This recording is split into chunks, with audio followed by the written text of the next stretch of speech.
International Conference on Molecular Insights into Cancer and Autoimmune Disorder. On behalf of the organizing committee at Ramakrishna Mission Belur Vidya Mandir, I welcome all of you to this Vivekananda Auditorium. We'll start our program with Vedic chanting performed by the students of Department of Microbiology and Zoology. Om Shri Gurubhyo Namaha Harihi Om Sahara Bhavatu Saharo Bhunaktu Saha Viryam Karvavahai Tejasvinavadhitamastu ma vidvishavai. Om Shanti Shanti Shanti. Om Shamno Mitra Shamvarunah Shamno Bhavakaryama Shamno Indro Brihaspatihi Shamno Vishnu Rurukramah Namo Brahmane Namaste Vayo Tvameva Pratyaksham Brahmasi Tvameva Pratyaksham Brahma Vadishyami Ritam Vadishyami Satyam Vadishyami Tanmamavatu Tadvaktaramavatu Avatu Mam Avatu Vaktaram. Om Shanti Shanti Shanti. Om Bhadram Karnevi Shriyama Devaha Bhadram Pashyemakshaviryatraha Sthirairangaye Suštuvagam Sastanovihi Vaishema Devahitayadayuhu Swasti no Indro Vriddhashrabaha Swasti no Pusha Vishwavedaha Swasti nastaksho Arishtanemihi Swasti no Brihaspatirdadhatu. Om Shanti Shanti Shanti. Om Purnamada Purnamidam Purnat Purnamudachyate Purnasya Purnamadaya Purnamevavashishyate. Om Shanti Shanti Shanti. Harihi Om Tat Sat. Shri Ramakrishna Arpanamastu.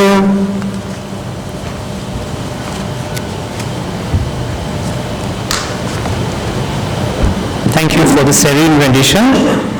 Moving next, we'll now have the inaugural address by our respected Principal Maharaj Swami Mahapragyananda, and I request Maharaj to kindly deliver his address.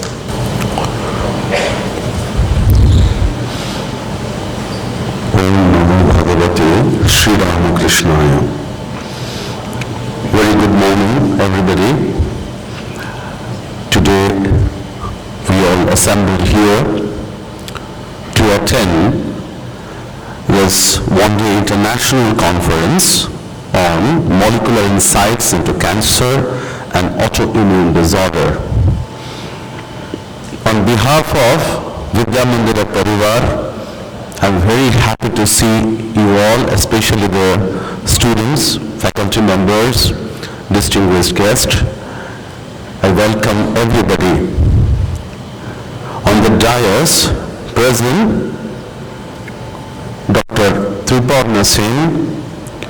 She has come all along from United States to join us today. Dr. Singh is an associate professor, Department of Oncological Science, is a lung cancer division, Asian School of Medicine at Mount Sinai, New York. We have another resource person who is also present in dais, Dr. Orgho Chattopadhyay. He is right now the academic director, Asian Institute of Immunology and Rheumatology, and third speaker, resource person, Dr. Uday Bandyopadhyay. He is the ex-director, Bose Institute, Kolkata. I cordially welcome all our three speakers today. Welcome, sir and madam, to Vidya Mandira, the Temple of Learning. These two sessions will be, this three presentation has been divided into two sessions, two academic or scientific sessions. The first session will be chaired by Dr. Subir Chandra Dasgupta, who is one of the faculty member is the ex-professor, Department of Zoology, Maulana Azad College, and right now Professor Dasgupta is a Professor Emeritus Honorary in Department of Zoology, Vidya Mandira.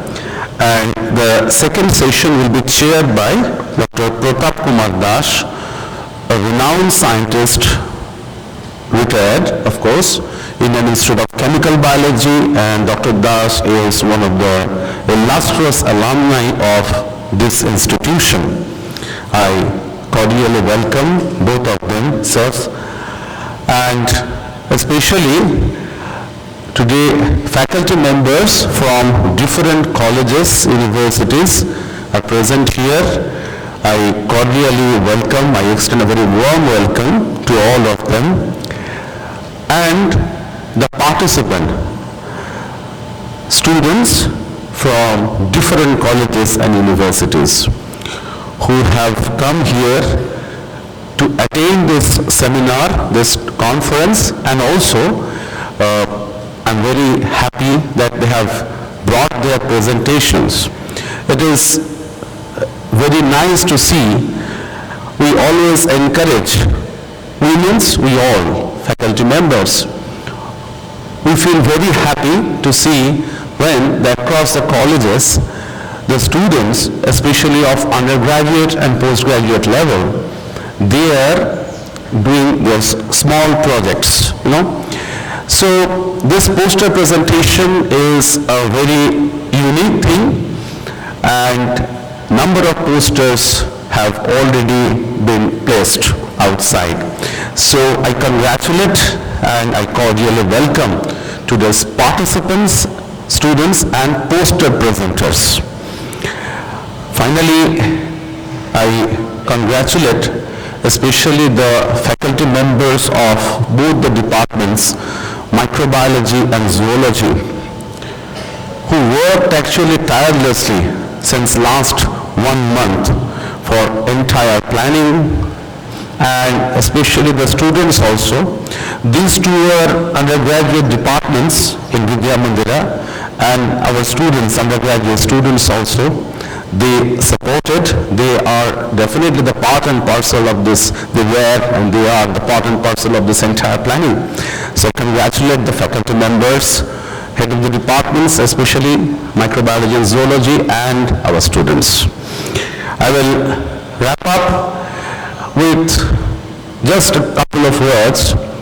Those who are coming for the first time this place, Vidya Mandira, for them, I would like to intimate you one fact. This very name, Vidya Mandira, the place where we are sitting right now, this is actually the dream of Swami Vivekananda. This very word, Vidya Mandira, was his coinage. In his physical lifetime, Swami Vivekananda envisioned one academic institution. Scientific leaders across India and abroad to delve into cutting-edge research, share insights, and foster meaningful discussions on the molecular mechanisms underlying cancer and autoimmune disorder. We are indeed honored to host over 350 participants from across above 50 different academic institutions representing a vibrant of public and private universities, postgraduate and undergraduate colleges. The overwhelming response reaffirms the urgency and importance of collaborative academic efforts in addressing some of the most complex health challenges of our time. We are especially privileged to welcome our keynote speaker, Dr. Triparna Sen, and other distinguished luminaries, Dr. Orgho Chattopadhyay, Professor Dr. Uday Bandyopadhyay, Professor Dr. Shubir Chandra Dasgupta, and Dr. Pratap Kumar Das, whose work continues to inspire and shape the future of biomedical science and healthcare. Rooted in the ideals of Swami Vivekananda, as Maharaj said, Ramakrishna Mission Vidya Mandira believes in a holistic education that nurtures the head, heart, and hand.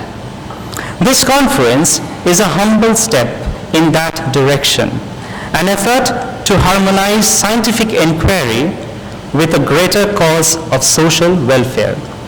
We look forward to an intellectually stimulating and spiritually uplifting day ahead. And once again, I, Abhishek Banerjee, on behalf of this organizing committee, extend a very warm welcome to each of you, and may this day filled with curiosity and collaboration. Thank you. So now we will take this opportunity to felicitate our speakers, and I would request our Maharaj to kindly do the honor.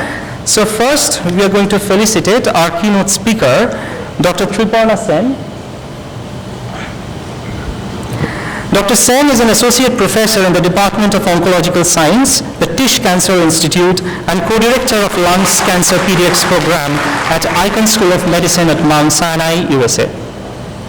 We next felicitate our invited speaker, Dr. Orgho Chattopadhyay. Dr. Orgho Chattopadhyay is a doctor at and director at Asian Institute of Immunology and Hematology. We next have our speaker, Professor Dr. Uday Bandyopadhyay, who is the ex-director of Bose Institute, Kolkata. Thank you, Maharaj. We formally come to the end of the inaugural session. We'll now start our scientific session 1. Just give us a few minutes to prepare the stage. Thank you. My honor to introduce Dr. Dasgupta, who is an eminent academician and accomplished researcher and one of the most respected names in the field of zoology, pharmacology, and toxicology.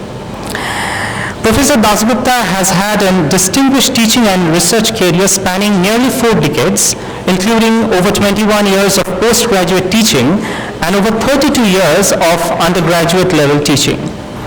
He retired as Professor of Zoology from Maulana Azad College, Kolkata, and currently serves as an honorary emeritus professor at the Department of Zoology here at Ramakrishna Mission Vidya Mandir.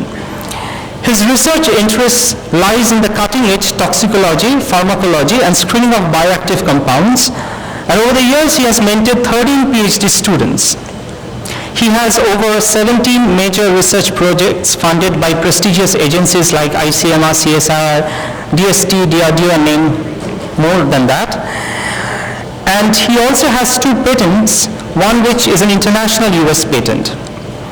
He has over 90 peer-reviewed publications, and beyond research, he has served in numerous academic and advisory capacities, including curriculum and development, editorial boards, biosafety ethic panels, as an advisor to DBT Star College scheme at national level.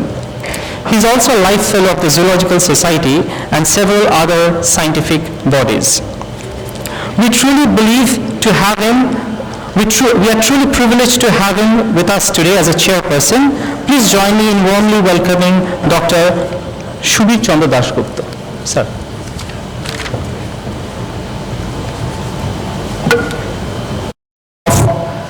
Our keynote speaker, Dr. Triparna Sen. Please, madam. It is with a great honor that we welcome Dr. Triparna Sen as our keynote speaker. Dr. Sen is an associate professor in the Department of Oncological Sciences at the Icahn School of Medicine at Mount Sinai, Newark, and serves as a co-director of the Lung Cancer PDX program. With a PhD in cancer biology from the Jadavpur University and a master's in genetics from the University of Calcutta, her academic journey underscores her deep-rooted commitment to cancer research. Dr. Sen is focused on understanding the biology and the development of new treatment paradigm for clinically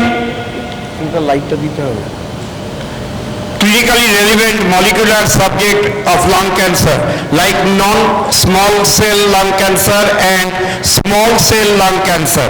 Dr. Sen is a pioneer in the field of lung cancer research and has driven fundamental advances in the understanding and characterization of SCLC, the most aggressive form of the lung cancer.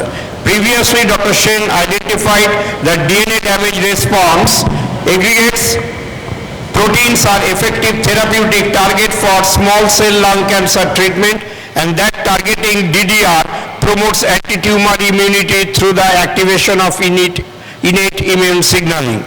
Dr. Sen received several prestigious awards including AAAS Martin and Rose Watlett Cancer Research Award 2021, 40 under 40 in Cancer Emerging Leader Award in 2020, AACR Women in Cancer Research Scholar, AACR Scholar in Training Award, Jeffrey Lee Cousin Fellowship and Immuno-Oncology Young Investigator Award.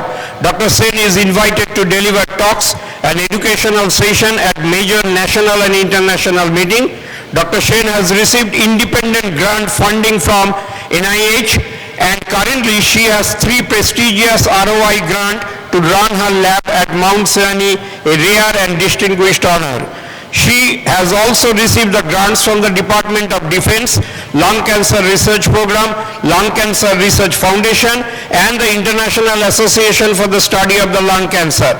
She is the author of several peer-reviewed scientific manuscripts, and she is an active member of IASLC and the American Association of Cancer Research Center.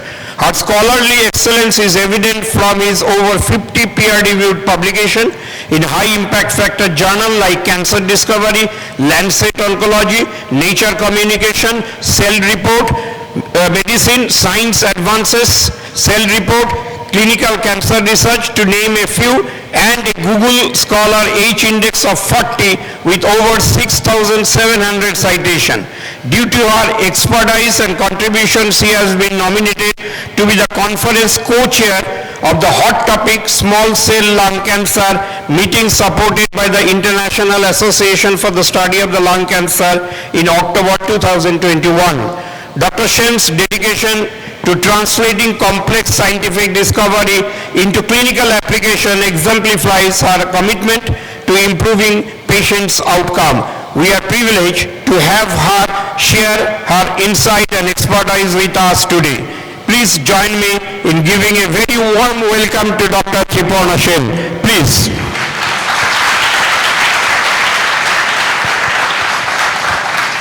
Hi. I hope I'm audible. Good morning, everyone. It's an absolute pleasure to be here. And Dr. Dasgupta, that was an incredibly generous introduction. Thank you so much. First of all, I would like to thank the organizing committee, Dr. Shami Mahapragyananda, the entire staff, and Dr. Abhishek Banerjee, who happens to be, and I'm very proud and privileged to call him my mentee. I'm very, very honored to be here today, and thank you so much for giving me this honor to deliver the keynote address. So as Dr. Dasgupta mentioned, I'm a translational researcher, so I run a lab, and our real goal is to identify novel biology and therapies for one of the most aggressive forms of cancer, lung cancer. So for those of you who don't know, lung cancer is the leading cause of cancer-related mortality, not just in the United States, but also globally. Most people who are affected with cancer actually die of lung cancer. And throughout my career, I have tried to understand the biology of this disease so that I can, find novel therapies, biomarkers, and also I run a very translational lab, so we want to take our discovery to the clinic. These are some of my disclosures, some relevant to the talk. Okay, so as I said, the Sun Lab at the Icahn School of Medicine at Mount Sinai is a very translational research lab where we study the biology of lung cancer. We study how therapies change the cell intrinsic signaling. We study how it changes the immune microenvironment. We study cellular reprogramming with the idea of how to come up with novel therapies. I'm a molecular biologist and cell biologist by training, so we are very deeply rooted into the research, but we also adapt new technologies, and I'll talk about a lot of that today, of spatial transcriptomics, single-cell sequencing, and also other genomics. And as I wear another hat as a director of the Lung Cancer PDX program, I also collect tissue and blood from patients to make patient-derived xenograft models, which has served as very good model system for studying some of these drugs in the clinic. So for those of you who don't study lung cancer or know as much, so when we think about lung cancer, we think about one disease, but it's really not. Lung cancer is very, very heterogeneous in nature. Every lung cancer patient is actually different from each other. It's a very complex disease, and patients are very unique in terms of the biology they represent, in terms of also the therapeutics that they will respond to, and also the metastatic proclivity of these tumors. But majorly, lung cancer can be divided into these 4 major subtypes: lung adenocarcinoma, squamous cell lung cancer, small cell lung carcinoma, and large cell carcinoma. My lab studies all histologies, all subtypes of lung cancer, but for the interest of time, I only have 45 minutes, so for the interest of time, I'm only going to talk about small cell lung cancer today. So just a little bit of background about small cell lung cancer. Small cell lung cancer is the most aggressive form of lung cancer. It is highly related to a long smoking history, and people are usually detected at a very metastatic stage. And when they are detected, therapies are very limited, so the prognosis is very, very bad. So these patients have close to a year after their diagnosis as a survival. So it's a very aggressive tumor with very high metastatic characteristics. So for the purpose of this talk, I'm going to mainly focus on 2 major projects in my lab, is understanding and overcoming immune evasion in small cell lung cancer, and we have extensively published on that, and also on the molecular drivers and therapeutic targets of lineage plasticity as a mechanism of therapeutic resistance in lung cancer. So these are the 2 major areas that I'm going to focus on today. So again, with small cell lung cancer, it is approximately 15% of lung cancer diagnosis, but in spite of being just 15%, it is the 6th most common cause of cancer-related mortality. Very aggressive disease. It's a high-grade neuroendocrine carcinoma. And about 2/3 of the patients are metastatic at the time of diagnosis. So for the last decade or so, from my postdoctoral fellowship till my faculty appointment, I really invested a lot of time to understand the disease, to understand the biology, to come up with therapies, because therapies are really limited when it comes to small cell lung cancer. Now, just talking about the biology, and this is mainly for the students in the room, so if you think about the genetics of small cell lung cancer, it has a lot of loss of function mutations in major tumor suppressor genes like P53 and RB1. And it also has amplifications in the MYC family members. Now, when we think about therapies which are usually mutationally targeted, like EGFR, KRAS, you may have heard about them, they're usually gain-of-function mutations. So these mutations, these genes or proteins, they're higher, and you design a drug against that.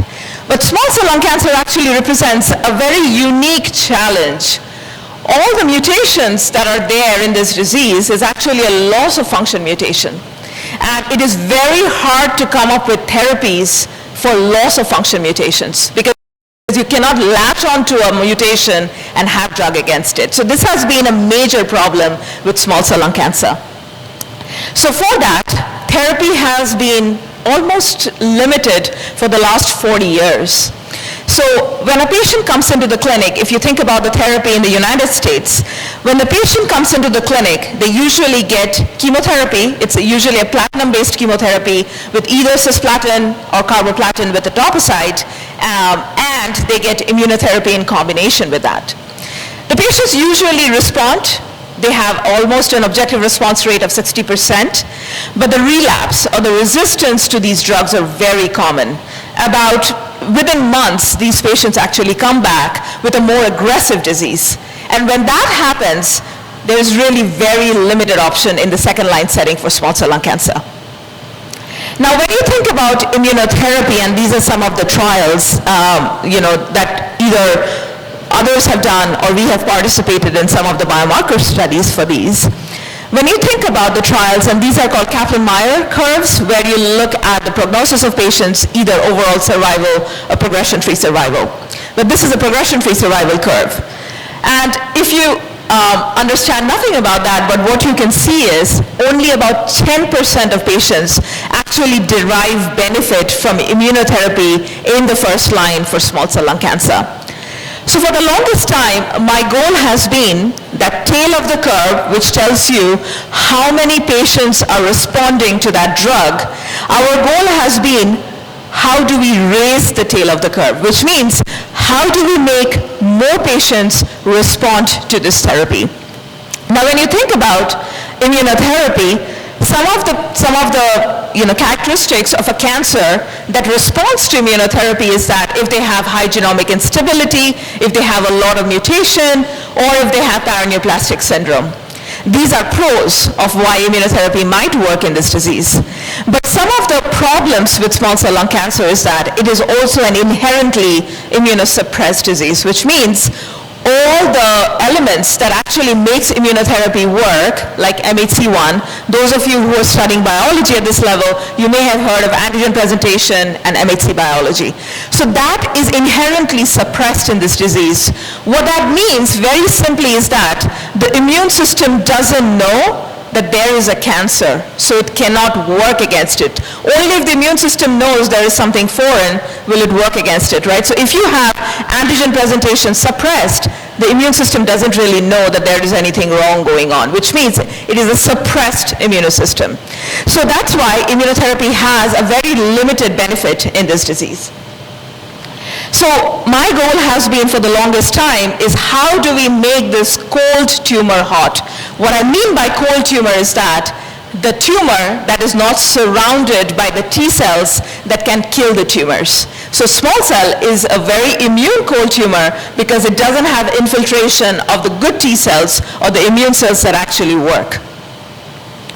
So when I talked about the tumor suppressor genes like P53 and RB1, the loss of function mutation in these tumor suppressor genes also gives us a tool. Now, if you think about cell cycle, just cell cycle 101, very basic.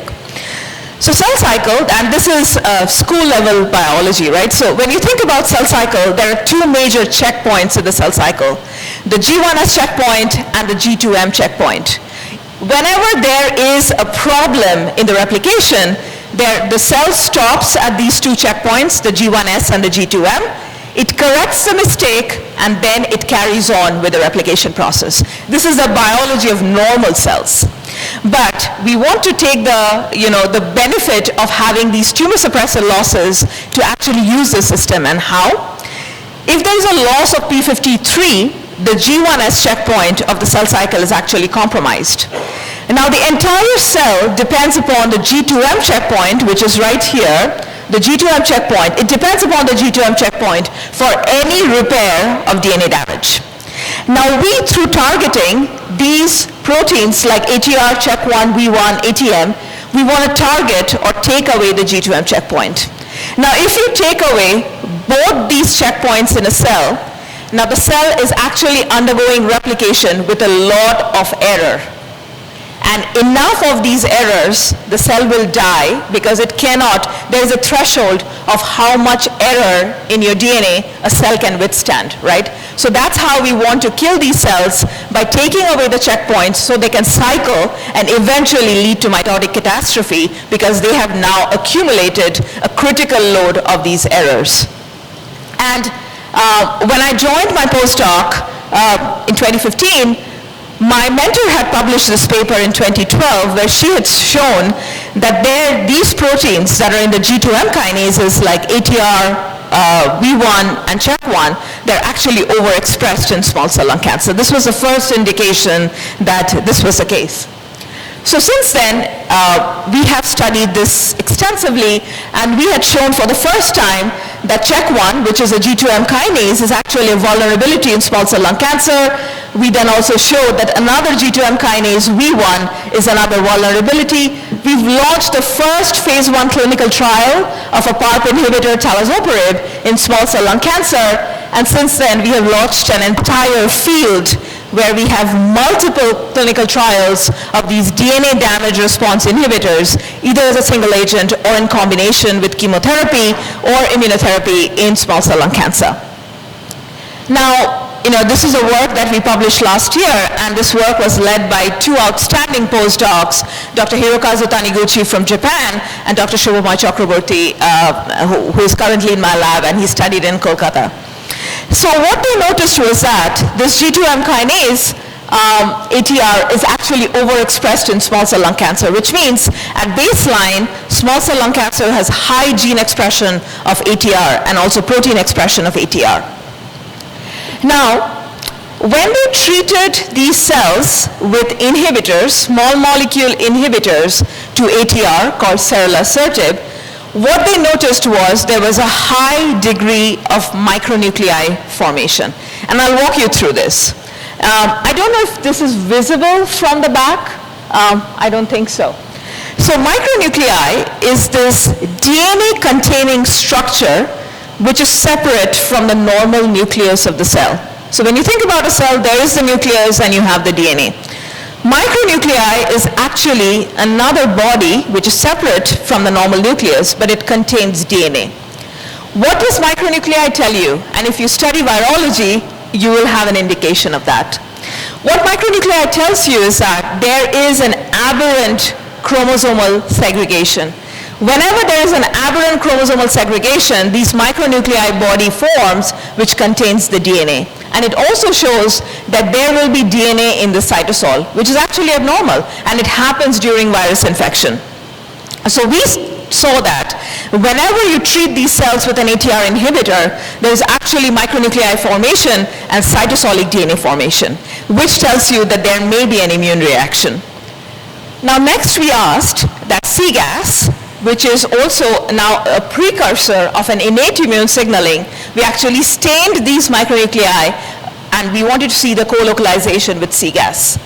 Now we saw that whenever we are treating with these drugs, which is an ATR inhibitor, there's a lot of micronuclei formation and the cGAS is getting recruited to the site of the micronuclei. And finally, we wanted to see what is the source of this DNA, whether it's the nucleus or it's a mitochondria, because mitochondria also has mitochondrial DNA. For that, we treated our cells with VIVID, which stops mitochondrial leakage, and we saw that the DNA is actually coming from the nucleus, not from the from the mitochondria, because even with VIVID treatment, we are getting a lot of micronuclei formation and cGAS recruitment. So two takeaways from here. Stopping ATR actually leads to micronuclei formation and recruits cGAS to that micronuclei. Now, a little bit about the cGAS STING pathway. It's a very important pathway in the innate immune system. Whenever cGAS is recruited to cytosolic DNA, what happens is that it activates stimulator of interferon genes, or this gene called STING. Whenever STING is activated, it starts an entire cascade of innate immune signaling called the cGAS STING pathway. So STING goes and recruits phosphorylates TBK1, IRF3, and IRF3 goes into the nucleus and starts the transcription of type 1 interferons, interferon alpha or beta. Whenever type 1 interferon gets activated, it recruits or it secretes chemokines like CCL5 and CXCL10. Whenever that happens, you have an active immune response. So that's what the ATR inhibition was doing, is through the innate immune activation, it was launching an anti-tumor immune response. Now, when we treated our cell lines with the ceralasertib or the ATR inhibitor, we saw that the major players of the STING signaling pathway CGAS, STING, TBK1, they were all getting upregulated and activated. And not just that, we were also seeing the upregulation of the mRNA expression of type 1 interferons like interferon alpha and beta. And we were also seeing upregulation of chemokines like CXCL10 and CCL5. So the entire pathway was actually activated. Now, what we noticed next was that this is great, we are doing it in cell lines, we wanted to now do it in a mouse model. For that, we have a genetically engineered mouse model which has a loss of P53 and RB1, the major alterations in small cell lung cancer. These mice are floxed, so they have a loss, and then we do viral intubation through the intranasal on the intratracheal passage, and these mice actually develop these tumors in the lung. And they're very representative of what we see in patient samples. Now, these mice were actually treated with 4 groups, and if you're not used to seeing these tumor curves, so what this tells you, the growth of the curve is the growth of the tumor in mice. And we gave 4 groups, vehicle, which is just your control, and then we have anti-PD-L1, and then we have ceralasertib, which is an ATR inhibitor, and the combination of immunotherapy with ATR inhibition. And what you notice in both the genetically engineered mouse models is that ceralasertib by itself, which is this blue line right here, it actually regresses tumor significantly. And the combination of PD-L1 with ATR is actually much more effective than immunotherapy by itself. So this combination is actually working in our mouse model. Then we resected these tumors and we did multicolor flow cytometry to look at the immune infiltration. And what we noticed was that we saw an upregulation of CD8 positive T lymphocytes, which are these active T cells which kills your tumor. So we saw that in both our mouse model that we see upregulation of CD8 and upregulation of effector memory T cells. We also confirmed this with immunohistochemistry where we saw upregulation of infiltrating CD8 positive T cells into the tumor microenvironment. Now, the next question is, and those of you who will go on to do research, you always have to question your data. You always have to double check, triple check to make sure that your hypothesis is correct. So we wanted to see, okay, STING is getting upregulated, but there is a huge difference between correlation and causation, right? Just because something is upregulated doesn't mean it is actually having an effect on the biology. So the question that we asked is that, okay, STING is activated, but is STING required for this anti-tumor immune response or not? So for that, we deleted STING in our mouse model, and we wanted to see whether the anti-tumor the response can actually be reversed. So in this mouse model, what we saw was that when you take away STING, or when you deplete STING, these mice tumor regression is actually reversed. They're no longer getting regressed, which means STING is actually required for this anti-tumor response to happen. Next, so I told you, when a patient comes into the clinic, we treat them with chemoimmunotherapy. Then they get a maintenance immunotherapy regimen with just atezolizumab or durvalumab, the 2 PD-L1 drugs that are approved in the United States. So we wanted to, our goal always is, can we take this drug to the clinic? So the question we asked was that, where in the clinic would this drug be the most effective? So in my mind, I thought, okay, maintenance regimen, where they're getting just this immunotherapy, if we can prolong this phase, then there will no longer be resistance to this drug. So for that, we mimic that in our mouse model. Sorry, I'm a mouse modeler by training, so I always go by default to mouse modeling. So what we did was that we treated our mouse models with this chemoimmunotherapy 4-cycle regimen, or 3-cycle regimen in this case, and then we randomized these mice to receive either immunotherapy by itself, ceralasertib by itself, or the combination. Again, just the take away from this is, immunotherapy by itself actually only has a very short interval of response. So the resistant mechanism comes in very easily. But when you treat it with either an ATR inhibitor, you can actually prolong the response in patients. So the resistant emergence can actually be delayed. And this is seen with single-agent ceralasertib, which is this blue line right here, or also the combination with immunotherapy. So now our goal is to actually do clinical trials with ATR inhibition in combination with immunotherapy in the maintenance setting. Now, interestingly, what we noticed in our mouse model, if you remember, I said that small cell lung cancer actually has a suppressed antigen presentation because it has low MHC1. Now, what we saw was that decreasing ATR can increase MHC1 expression, which means it can also activate antigen presentation in small cell lung cancer. And we saw this in our cell lines, in our mouse model, so we are pretty sure at this point that DDR, or DNA damage response inhibition, can also activate antigen presentation in small cell lung cancer.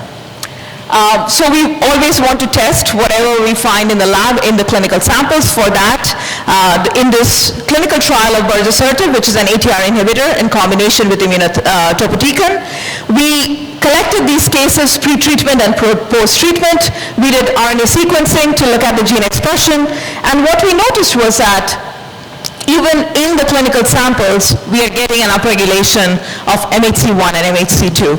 So this was now a validation of our research in the lab that even in patients, MHC1 and MHC2 was getting upregulated. So this is sort of summary of this story and DDR as a whole. So what I call it is a marriage of checkpoints. You have the cell cycle checkpoint and you have the immune checkpoints.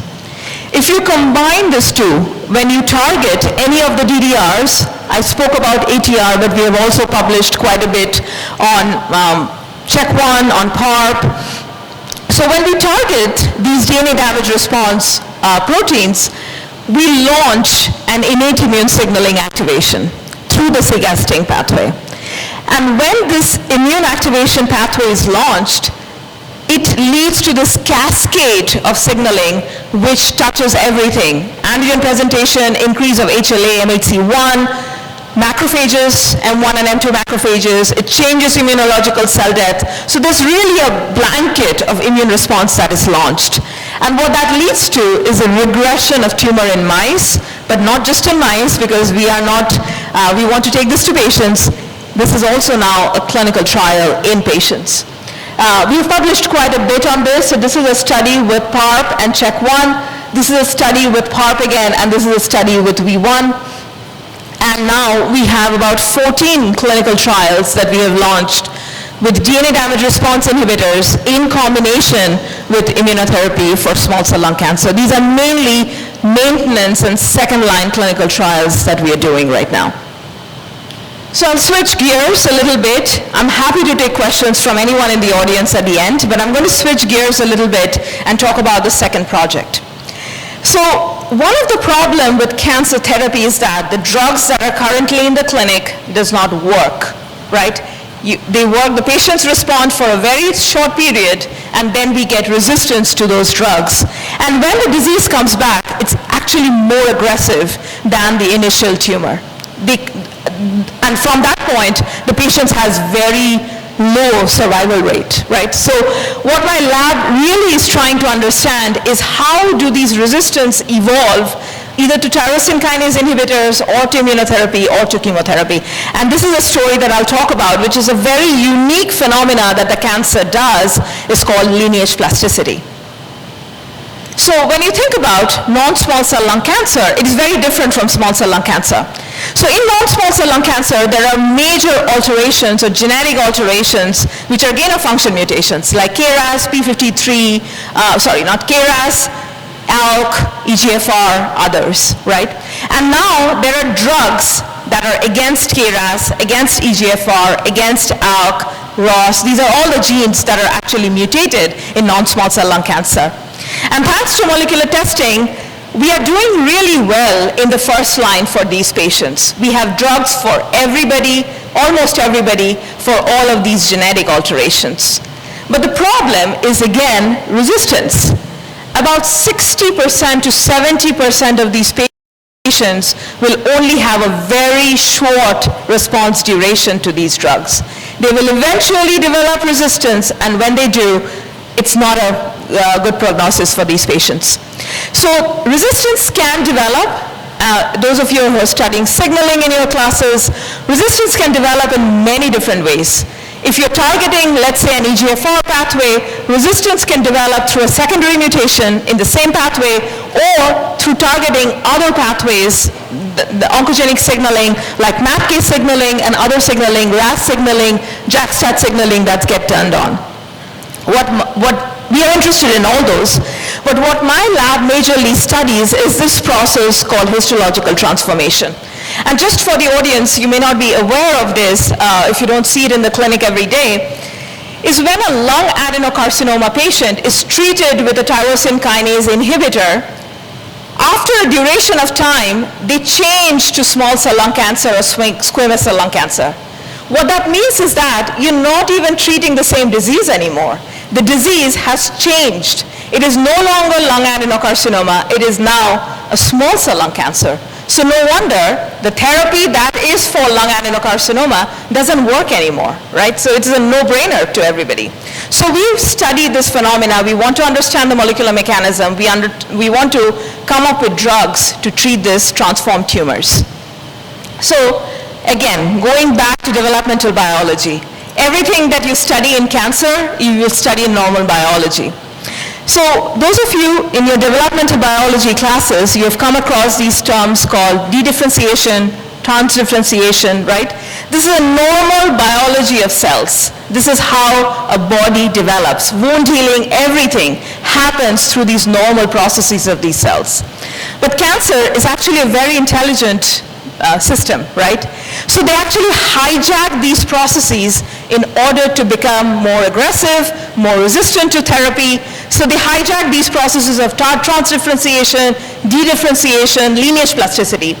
So much literature has been published in prostate and pancreatic cancer that in the recent iteration of hallmarks of cancer, we see unlocking phenotypic plasticity and non-mutational epigenetic reprogramming are actually hallmarks of cancer.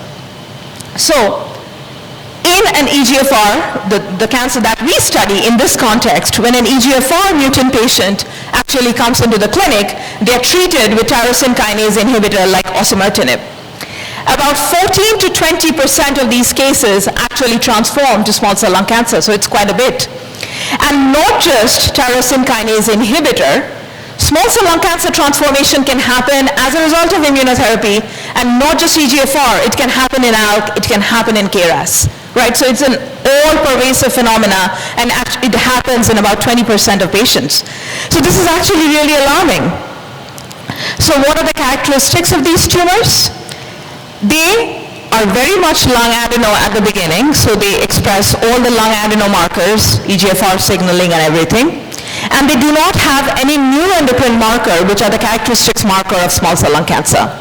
But when they transform, they are now expressing neuroendocrine markers.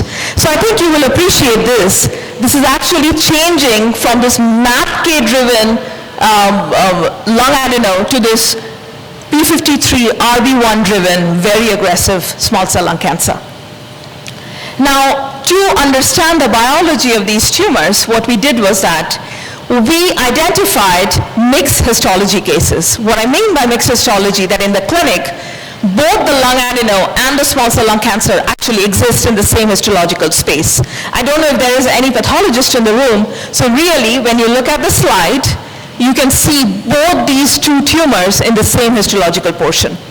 We identified these cases, we microdissected these samples, and we did multi-omic sequencing with whole exome sequencing, RNA sequencing, methylation analysis. So what we noticed was that this is just an oncoprint that you see from our whole exome sequencing, and I know no one at the back can read what I have written there.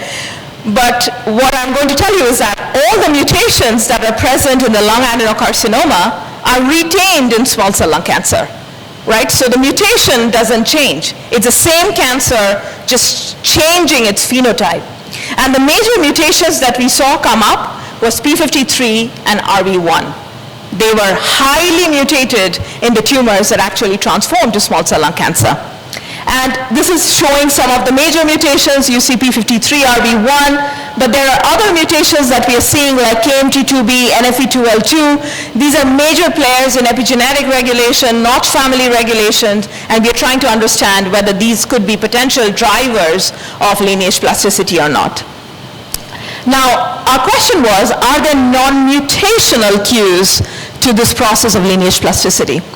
For that, we looked at the RNA sequencing data and also to the methylation data. Dr. Dasgupta, how much time do I have? Are you looking at the time? 10 minutes? Okay, I'll finish. So when we looked at the principal component analysis, what we noticed was that with gene expression analysis and with methylation analysis, again, if you're not familiar, this may not make a lot of sense to you. So anything that is closer to each other in this principal component analysis are very similar to each other in the genetic mechanism or genetic programming, right? So if you see here, the transformed small cell lung cancer and the pre-transformation lung adenocarcinoma, they're actually very similar to each other at the RNA level. And they are a middle stage to classical lung adeno, classical small cell. At the methylation level, something really interesting came up.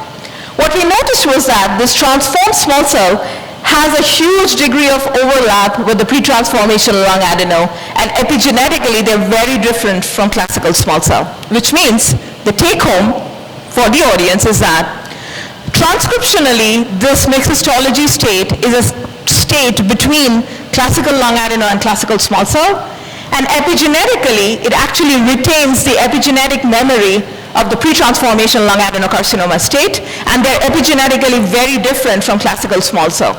They look like small cell, they're treated like small cell, but they're not really small cell, which means the therapies that you are giving it, the patients don't usually respond to these. So we looked deeper into the gene expression programs. The gene expression programs that came up very, very clearly was that there is an upregulation of cell cycle, DNA repair, epithelial to mesenchymal transitions, PRC2 complex, Wnt signaling, and Notch inhibition. But interestingly enough, the signaling that is actually suppressed is immune. So immune evasion or immune suppression is actually a permission for lineage plasticity or histological transformation to happen. Now when we looked at the cases, the lung adenocarcinoma tumors that are never transformed, so there are 80% of the cases that never transform to small cell, right? Only 20% of the cases do. So we compared that 80% to this 20%. And what we noticed was that the signaling pathways like cell cycle, DNA repair, PRC2 and AKT differentiate the tumors that transform and the ones that don't. So these are potential drivers of lineage plasticity. But interestingly enough, again, the pathways that were suppressed in these tumors was, again, anti-tumor immunity. So you need to suppress the immune microenvironment for this process of histological transformation to happen. So we also now confirmed that with multiplex ion beam imaging, where we can image up to 40 markers in a histology slide. If you cannot see anything from the back, hopefully you can see that there are no colored dots in this space. There are no colored dots, which means there are no immune cells in this transformed small cell portion of the mixed histology tissue. So immune evasion has to happen for the process of histological transformation. We did a lot of imaging with Orion platform, with multiplex ion beam imaging, and this may not make a lot of sense, but what you can notice is that immunologically they're very heterogeneous, which means these tumors are very different from each other in terms of immune status or immune microenvironment landscape, which again presents a unique challenge in the clinic because they are not immunologically same to each other. And there is a suppression of CD8, CD4 in the transformed tumors. Now, after that, we wanted to look at the trajectory, which means, can we apply single cell sequencing to see whether small cell actually develops from non-small cell lung cancer? And for that, we used an in-house method called pseudotime. So what pseudotime does is that it puts genes in the time scale on which it occurs, right? So if you see here, non-small cell is an earlier event and small cell is a later event in this process of pseudotime. And when we also looked at individual genes that either go up or are suppressed, we see an upregulation of several genes like ACL1. We also see an upregulation of Notch inhibitory ligand, DLL3, in this process of transformation, and we see the suppression of Notch ligand like JAK2 or Notch itself to be suppressed. And I'll summarize my talk in a few slides. You will understand why I'm showing you this slide. Now then, we applied other single cell techniques to look at, because our really goal is to see what is the trajectory. You know the beginning and the end, non-small cell to small cell, but we don't really know what road the tumor takes. We don't know the path. I came from South Calcutta, I came to Belmont. My destination and my origin is fixed, but I can take 10 different routes to get there. So what we really need to understand is which route does the tumor take to have this process of transformation. And that's what we did with the single cell sequencing. So when we did this, what we call the latent time analysis, what we noticed was that, and this is each cell that is arranged according to that. Now these tumors, they're very intelligent. They actually turn on all these lung adenocarcinoma markers in the beginning. And when they actually transform, they're phasing out these genes, and it's a relay race. They're phasing out the lung adenocarcinoma genes, and the small cell genes are taking over. So you will see here, all the lung adenocarcinoma genes are very high in the beginning. They get lower, lower, lower, and you see the upregulation of all these genes that happen very highly in small cell lung cancer. So it takes a very specific route. We are currently doing a lot of work in the lab to understand this route of lineage plasticity, but it's very complex and it will be very patient specific. Now when we applied with the de novo small cell lung cancer and transformed small cell lung cancer, what you can notice from here is that I hope you can appreciate that there is a lot more color and a lot more spread in this particular graph. What that means is that these tumors are very different from each other. The more space they have in this UMAP, the more different are they from each other. And the more the colors, the more the genes they're turning on. So they're very heterogeneous from each other, and this is intertumoral heterogeneity. So the heterogeneity between one tumor and another.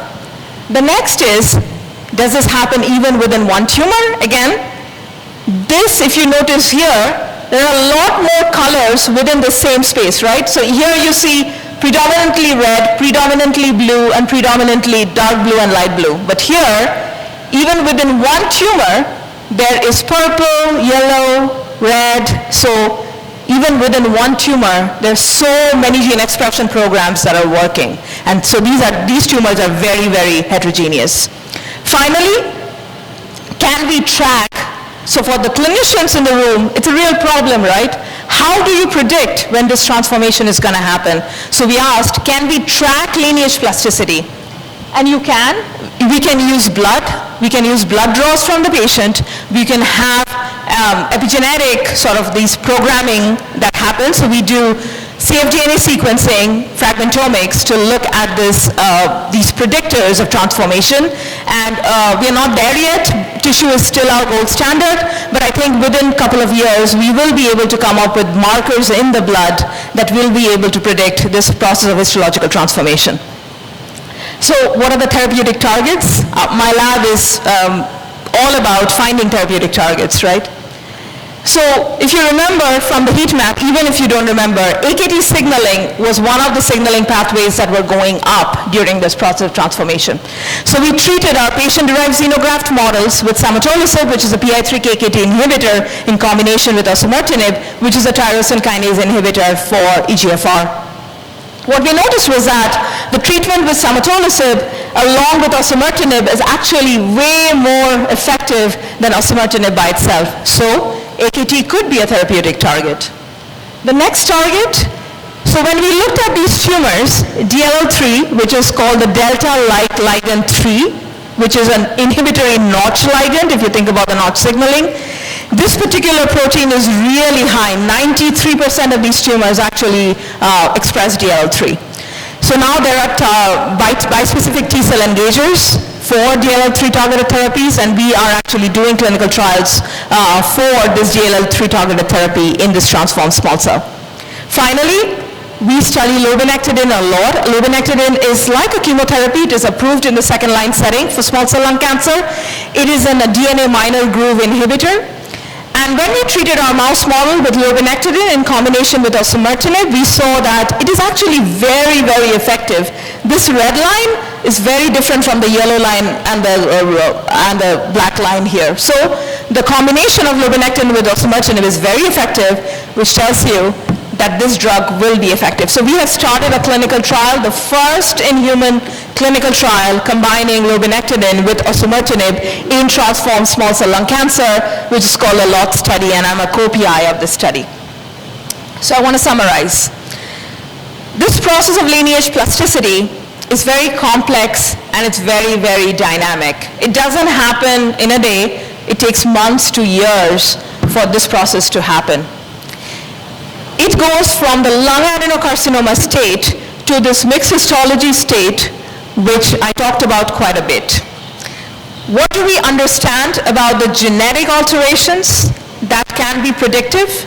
P53 and RB1 loss are the patients who are at very high risk for this process of transformation. So we know that. We don't know much more. What are the transcriptomic predictors? We see upregulation of several transcription factors. You will see 3 names mentioned here: PAU3F2, 1CUP2, and FOXN4. These are all lineage-determining transcription factors that we know from other cancer like prostate, pancreatic. We also see suppression of Notch signaling, and Notch has a very important role to play in neuroendocrine differentiation. So we see a suppression of Notch signaling. When these tumors actually transform, they're very different from each other. They're very heterogeneous in nature. We see an upregulation of several targetable genes like AKT family members, DNA damage response, and other genes. We are investigating that in the lab. They could be potential therapeutic targets. And very importantly, we see an immune suppression throughout this process of histological transformation. We don't know a lot. I'll be very humble in accepting we don't understand almost 80% of what is going on here. And these are the question marks that I have here. What are the other genetic alterations? We don't know. What are the other transcription factors? We don't know. What makes these tumors decide which kind of small cell lung cancer they will be? We don't know. How do they shift from one another? We don't know. You must be thinking, she doesn't know much. But that's the problem of biology. The more you study something, the more you start to appreciate how much you actually don't know about the complex system. And to do anything well, you have to do it yourself. So we are now starting a clinical trial where we are going to enroll all these patients with KRAS, ALK, EGFR, and we are going to track them. Every patient with these genetic alterations, if they also have a co-alteration in P53 and RB1, we are going to track these cases. We are going to collect blood, we are going to collect tissue, and we are going to make cell lines, PDXs, and we're also going to do single cell from every time point. What is the goal? The goal is we want to understand what drives lineage plasticity, what is the route that these tumors take, and finally, can we have therapeutic options for these cases? With that, I'll actually stop here. I want to thank my entire team. I have a fantastic team there. They're amazing. I actually have Abhishek's name still here because believe it or not, we are still writing papers together. So never let go of your mentors because they will be with you for the rest of your life. So please respect your mentor and be with them forever. Abhishek and I are still writing papers together. And I want to thank all my collaborators, not just in Mount Sinai, but all over the world, actually. I want to thank my funding agencies. Without funding, nothing is possible. And finally, patients and their families who are incredibly generous to us with the tissue, with the blood, with everything. With that, again, I'm really humbled to be here, and thank you so much for listening to me. I know it's a lot, but I'm happy to take any questions from anyone in the audience. Thank you. Thank you very much. Thank you, Dr. Shen, for your excellent talk. It's a high level of research. Lung cancer is nowadays a very burning issue in our society, Yeah. also in India. So new insight regarding the therapeutic approach. I'll be happy, one or two questions from the audience, especially the students.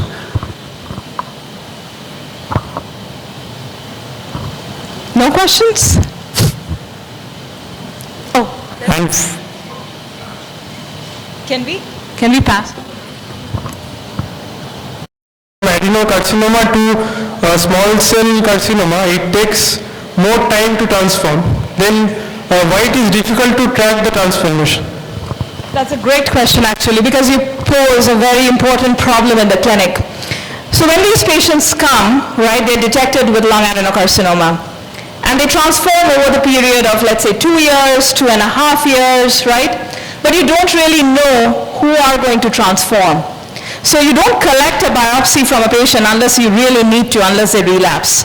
By the time they relapse, they're already small cell lung cancer, right? So it was hard to track these cases in the earlier setup. But now, with the trial that I showed you in the last slide, we're going to collect blood with very, not very frequent, but within a few months, especially for these patients who have a p53RB loss. We are going to diligently track them because they are high-risk population. So we feel like in a few years, we will be able to track this process of lineage plasticity. Till now, we were limited with the tissue that we were getting. It's very hard. It's actually, the clinicians won't take out chunks of tissue from a patient unless they need to, right? It's not a part of the clinical practice. So that's why we were unable to get these middle time points. But now, with blood draws, if we can have a biomarker in the blood, it's a much easier ask for patients to be able to draw 1 vial of blood from them. So now, I think going forward, we will be able to track it. That's our hope. Okay, thank you. And another one.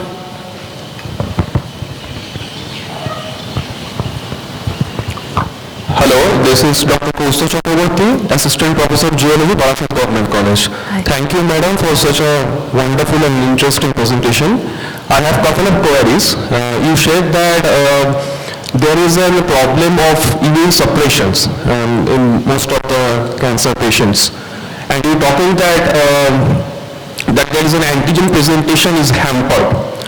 So, as far as I know, that dendritic cell-based immunotherapy or DC vaccine is an emerging concept in the Western world. So whether it is applicable in your topic, that is the non-small cell lung cancer? Great question. So what we are doing now, since MHC is actually suppressed, so as I said, it's an immunosuppression, so now we are using newer immunotherapy approaches like BiTEs, so bispecific T-cell engagers, which has, what I mean by bispecific is that it has a CD3 component and it has a marker in the tumor cell, so DLL3. So what it does is, it takes away all the problem of antigen presentation. It's pulling CD3 immune cell and it's pulling DLL3, which is expressed on the tumor cell, and it's making at meet. So now, instead of going the immune checkpoint route with PD-1, PD-L1, CTLA-4, we are using these newer kinds of immunotherapy like bispecific T-cell engagers, CAR-Ts, to then treat these tumors. And actually, tarlatamab, which is a DLL3 targeted bispecific T-cell engager, is working fantastic in these patients. For the first time, we're actually seeing long-term responders in the second-line setting. And these are hard drugs, they're costly, so adapting that in a setting outside the United States may be a challenge. And they're also quite toxic because you get immunological toxicity in these ICONs and IRSs with these tumors. So they're not the easiest of drugs, but for the patients that they work in, it's really a blessing. Thank you, madam. My second question is that the small cell cancer also has the capability to metastasize, I think. Oh, very, Okay. very, So do you have checked any cancer stem cells marker by immunohistochemistry or any by flow cytometry after taking single cell suspension from lung tissue? Yeah. So we see a lot of SOX family members, especially when they metastasize. So we published the first single cell atlas for small cell lung cancer.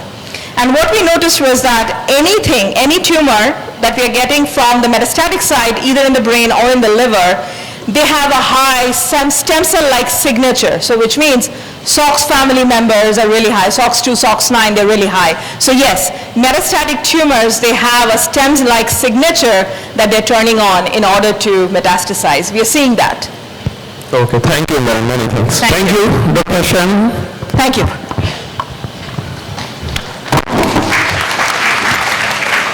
Our next speaker, Dr. Argo Chattopadhyay. It is my absolute privilege to introduce to you a highly respected name in the field of clinical immunology and rheumatology, Dr. Argo Chattopadhyay, a renowned rheumatologist based in Kolkata. Dr. Chattopadhyay brings with him a wealth of experience and a stellar academic background. He completed his MBBS and MD and went on to pursue his DM in clinical immunology and rheumatology from the prestigious Postgraduate Institute of Medical Education and Research, Chandigarh, one of the India's finest medical institutions. Over the years, Dr. Chattopadhyay has established himself as a trusted authority in managing a wide spectrum of autoimmune and rheumatological disorder, including systemic lupus erythematosus, rheumatoid arthritis, scleroderma, spondylitis, myositis, and vasculititis, and a host of rare primary immunodeficiency and autoimmune conditions. What truly sets Dr. Chattopadhyay apart is not only his clinical expertise and grasp over the latest diagnostic and therapeutic technology, but also his deeply compassionate, patient-centric approach, known for his gentle demeanor, methodological case evaluation, and unwavering commitment to each individual he treats. Dr. Chattopadhyay embodies the ideal of the physician who heals both body and soul. Today we are honored to have him and with us to share his insights and experience in this highly specialized and evolving field. I am confident that his talk will be both enlightening and impactful for all of us. Please, Dr. Chattopadhyay. So, very good. And it's definitely a proud privilege for me to be here at Belur Vidya Mandir. So, just before starting my talk, I just want to know how many of you don't understand Bengali here? Anyone here who don't understand Bengali? Almost all. Bengali. Don't understand Bengali. Because I have a fear if I speak in English, then I may use more medical term that may not be useful for you. So, you have been through an extensive journey of lung cancer, all its ups and downs and too many cytokines and chemokines and genetics involved in a specific type of lung cancer. But today, my topic is autoimmunity and how autoimmunity immunity can translate into autoimmunity, and autoimmunity, how can it translate into our practical treatment and therapeutics. Anyone in the audience can tell what is this picture about? Anyone? No. So this is a smallpox picture, and the entire discipline of immunology and autoimmunity, this immunology discipline, grew out of observation. The Latin term immunis, that means exempt. From that, the English coinage of immunity, and that means that giving protection against infections and other foreign elements that comes. So in 430 BC, for the first time, there is historic description when in the plague in Athens, only those who had recovered from the plague could nurse the sick because they would not contact the disease a second time. So this was the first possible description when the concept of immunity was described in history. But unfortunately, it took another 2,000 years to understand and to convert that successfully into medically effective practice of this observation into an immunology or clinical immunology setting. So if we talk about immunity and autoimmunity, before moving into autoimmunity, we need to understand what is immunity. So in a broad way, we have two separate areas of our immune system. What is an adaptive immune system and humoral and cellular. These two major immune system that plays the all roles starting from your disease, including cancer. So everywhere there is a disease, there is some kind of has to be some kind of immune aberration that leads to development of some kind of disease. So what is all about humoral immune response and cell-mediated response?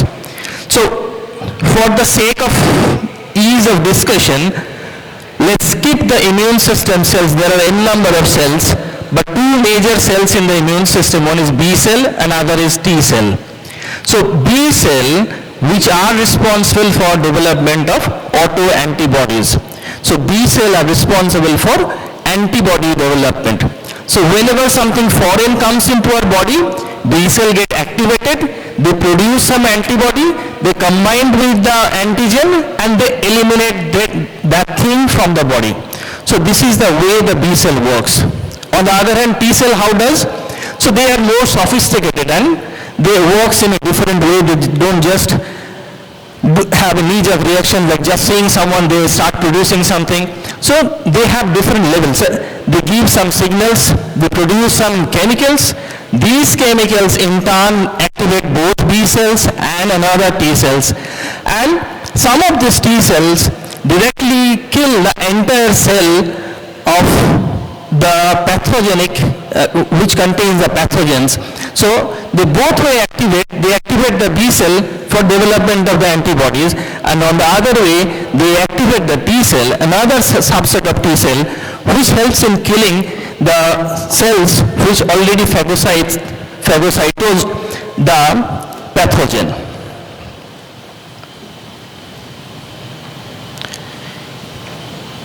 Anyone having any idea of this picture?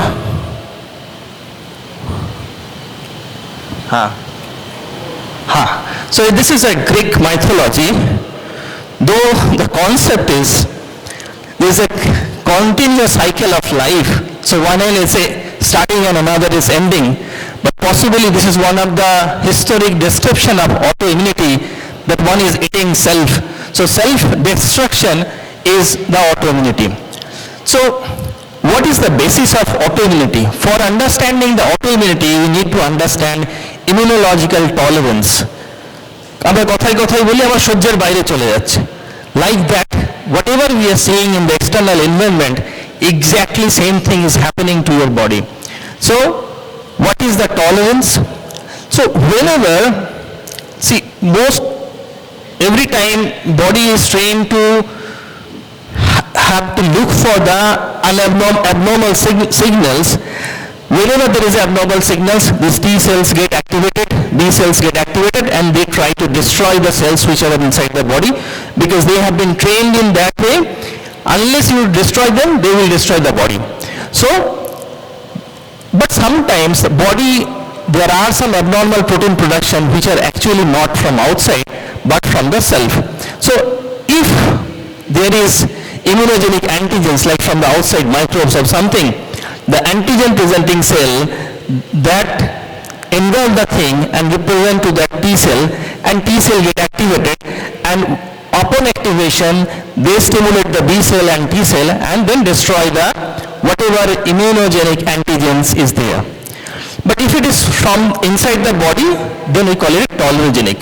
So whenever there is something inside the body can understand. If they can understand it is inside the body, then there is a second type of mechanism where they do not react, they do not produce the effector cells to destroy the cells. This is called tolerance. So that is practical and functional inactivations or cell death or sensitive to suppression. So if I appreciate my T cell or your T cell appreciate that something, the signals or whatever is getting noticed by the antigen presenting cell is from the body, then they don't react in that way, so they suppress the subsequent pathway of reactions, and that is the tolerance. So there are two types of thing, one is immunogen and another is tolerogen.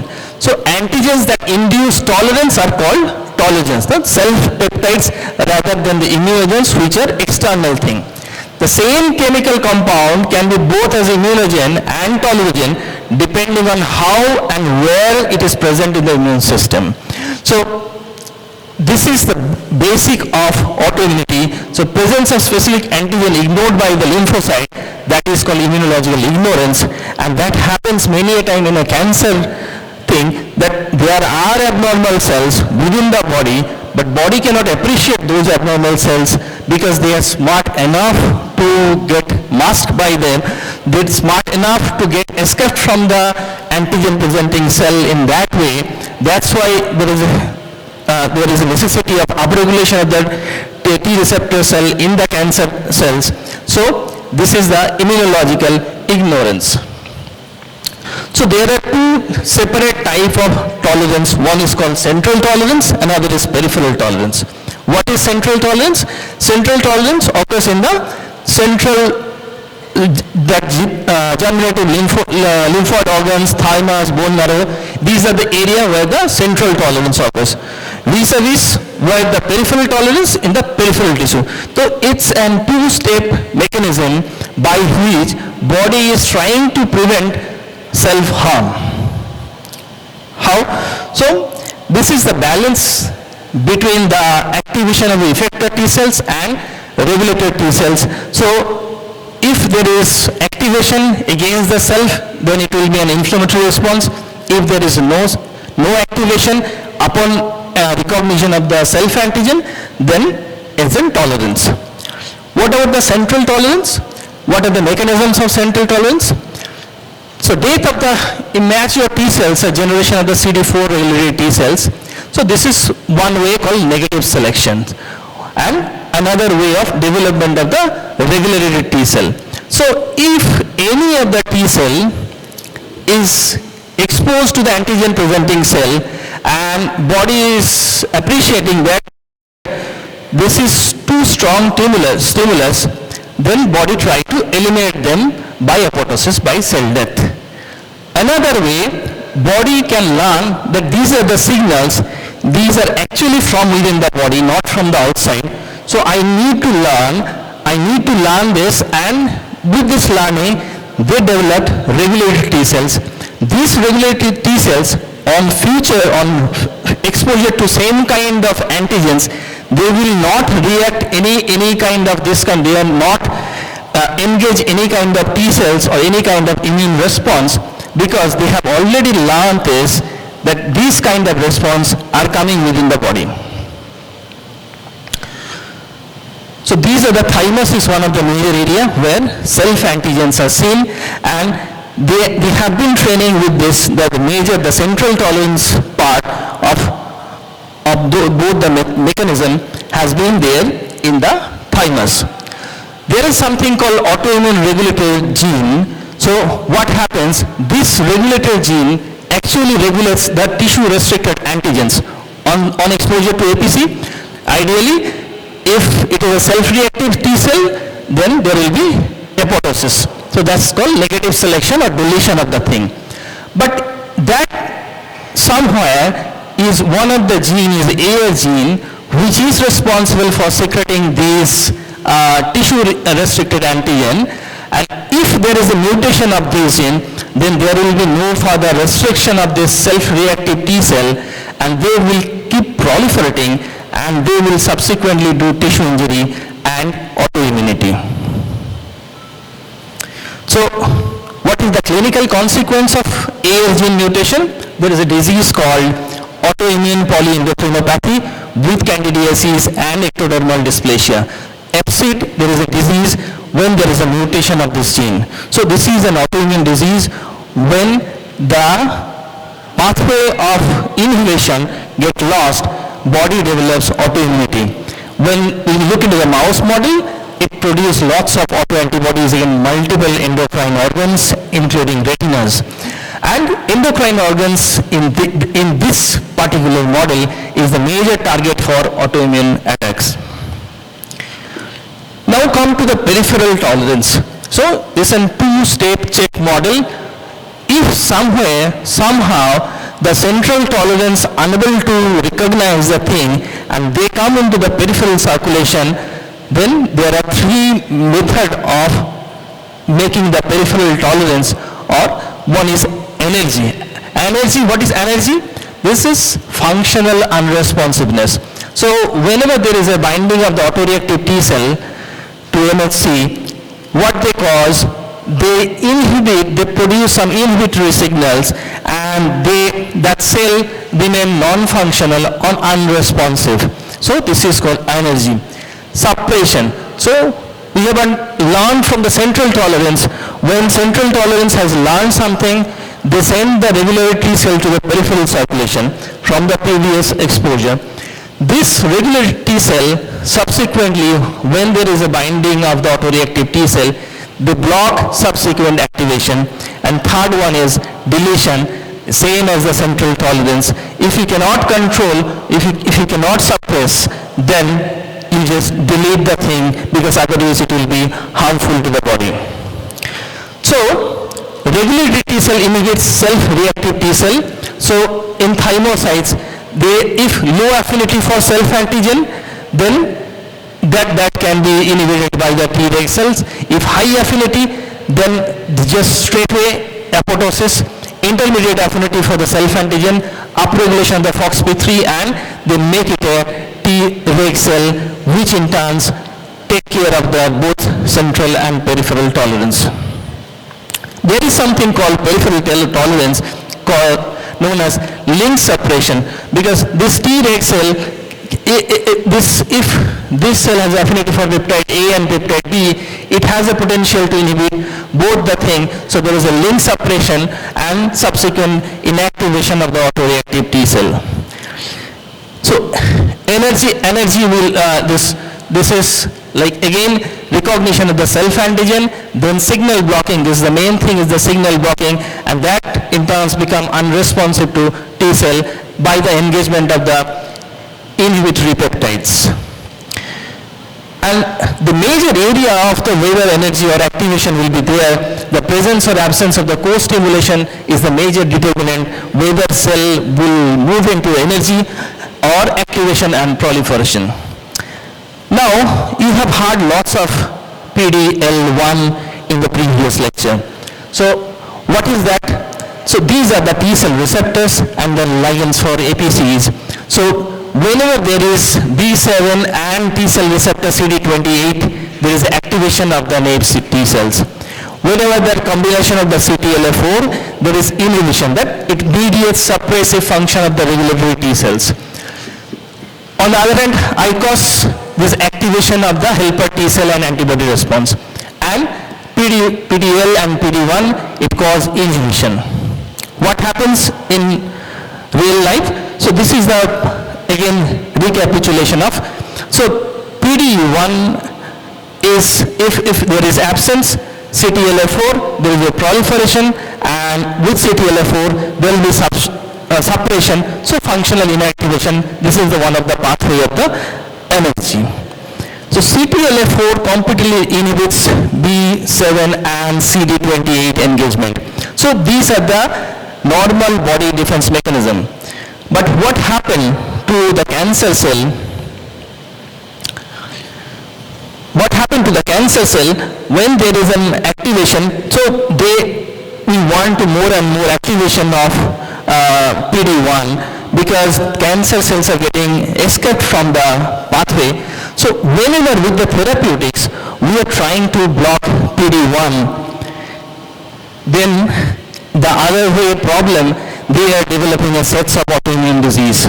So this kind of immunotherapy, PD1 inhibitors, on the one way, they are helping in managing different kind of malignancy and cancer, but as because they are also very important for the central tolerance, they are on the other way, they are developing series of different kinds of autoimmune features. These are the, and nowadays, whenever they are planning for starting this immunotherapy involving the PD-1, so they have usually before starting the immunotherapy, they have a panel including a rheumatologist, because most of the patients develop different kinds of autoimmune manifestation, including very severe arthritis, muscle involvement called myositis, vasculitis, and all different sets of autoimmune disease when these group of patients are being treated with this kind of PD-1 inhibitors. So these are two major, CTLA-4 and PD-1. So CTLA-4 is a major site of action in lymphoid organs, while PD-1 is the peripheral tissue. This is induction on the effector phase, the CD28 here, the chronic antigen receptor stimulation. So inflammatory reactions following antibody treatments are more severe with the CTLA-4 than the PD-1 inhibitor. So these are the challenge. On the other hand, whenever you are trying to treating a disease with some group of therapeutic agents, on the other way, they are opening the other arena of autoimmunity, because these are the normal component of the immune system and they are helping in your tolerance, central and peripheral tolerance. So this is what I am telling. So lots of inflammatory disorder including colitis, severe adverse events. So before starting, we need to check for whether the patient is already susceptible for any other autoimmune disease, or during the therapy even there are cases where we need to discontinue therapeutics targeting PD-1 and CTLA-4 because of the very severe kind of a life-threatening autoimmune response to the agents. So now come to the B lymphocyte tolerance. The self-polysaccharides, lipids and nucleic acids are the T-independent antigens, are not recognized by the T cells. So they usually escapes from the T cell tolerance. Again, B cell also has in both central and peripheral tolerance, and almost the same kind of mechanism, but B cell has antibody, so they have some kind of a specific phenomenon called receptor editing. So when self-antigen recognition is there, self-reactivation of the B cell, there is a method called receptor editing, expression of the new immunoglobulin IgG in the V region, so that on receptor editing, they can become a non-self-reactive B cell. Next, the apoptosis, the deletion, the way the T cell occurs, and energy is another thing, reduced receptor expression and signaling, they become a practically non-functioning B cell to the self-antigen. In the same way, the peripheral B cell lymphocyte tolerance is functional activation, energy, deletion, and regulatory by inhibitory receptors. These are the major pathway of B cell peripheral tolerance. What about the tolerance of commensal microbes and fetal antigen? So we all know we harbors millions and millions of the commensal bacteria in our skin, in our GI tract, but we don't react to them. And the largest example of fetus within a mother womb that they carry despite being in separate MHC expression. So what about the microbes? Abundance of the IL-10 production by regulatory T cells, an unusual property of dendritic cells such as signaling from the TLS leads to inhibition rather than activation. And separation of the some bacteria from the intestinal immune system by the epithelium is another natural way of protecting the thing, that they don't get exposed to the immune system directly and they can survive in the intestine. But the mechanism of tolerance to the commensal bacteria in the skin is still not very well-known thing. So does the fetal antigen, thus exclusion of the inflammatory cells from the pregnant uterus, poor antigen representation to the placenta, inhibited to the greater harmful Th1 response to the healthy pregnant uterus. So these are the mechanisms where body protects some of the beneficial thing for the benefit of the own body. Now comes to the autoimmunity. So whenever there is a lack of central tolerance, break of the central tolerance or the peripheral tolerance, there will be development of autoimmunity. For the development of autoimmunity, we need some genetic susceptibility or reaction to the environmental stimuli. In a setting of the genetic susceptibility and environmental stimuli, the failure of the self-tolerance is the key for the development of the whole set of autoimmune disease. What are the genetic susceptibility? So these are some MHC alleles which are strongly linked with different autoimmune disease, like for ankylosing spondylitis, HLA-B27 has been shown to be with a relative risk of 90. Like that, for rheumatoid arthritis, HLA-DRB01, 04. For diabetes, HLA-DRB1, 0301. Pemphigus. So these are the genetic factor, predisposing factor for the development of the autoimmunity. So the possible mechanism, self-tolerance, the loss of self-tolerance.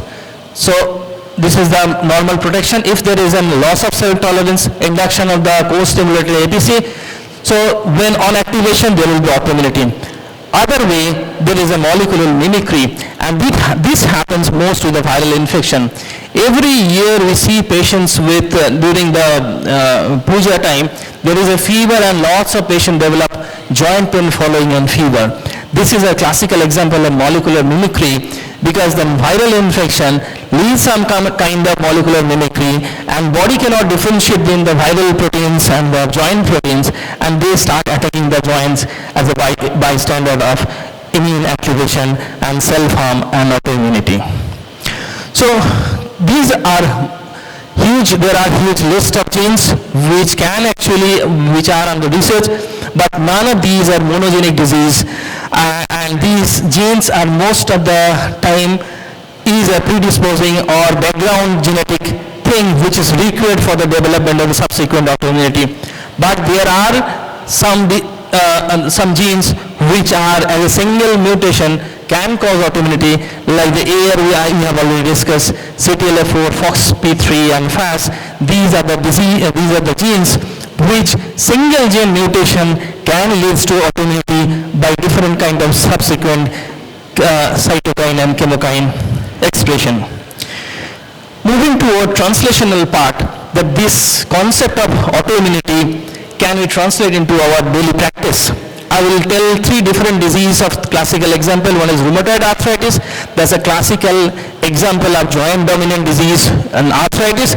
So rheumatoid arthritis is a joint dominant systemic disease, though that can affect your eyes, nerves, liver, skin, bones, kidney and heart, but still it's a joint dominant disease.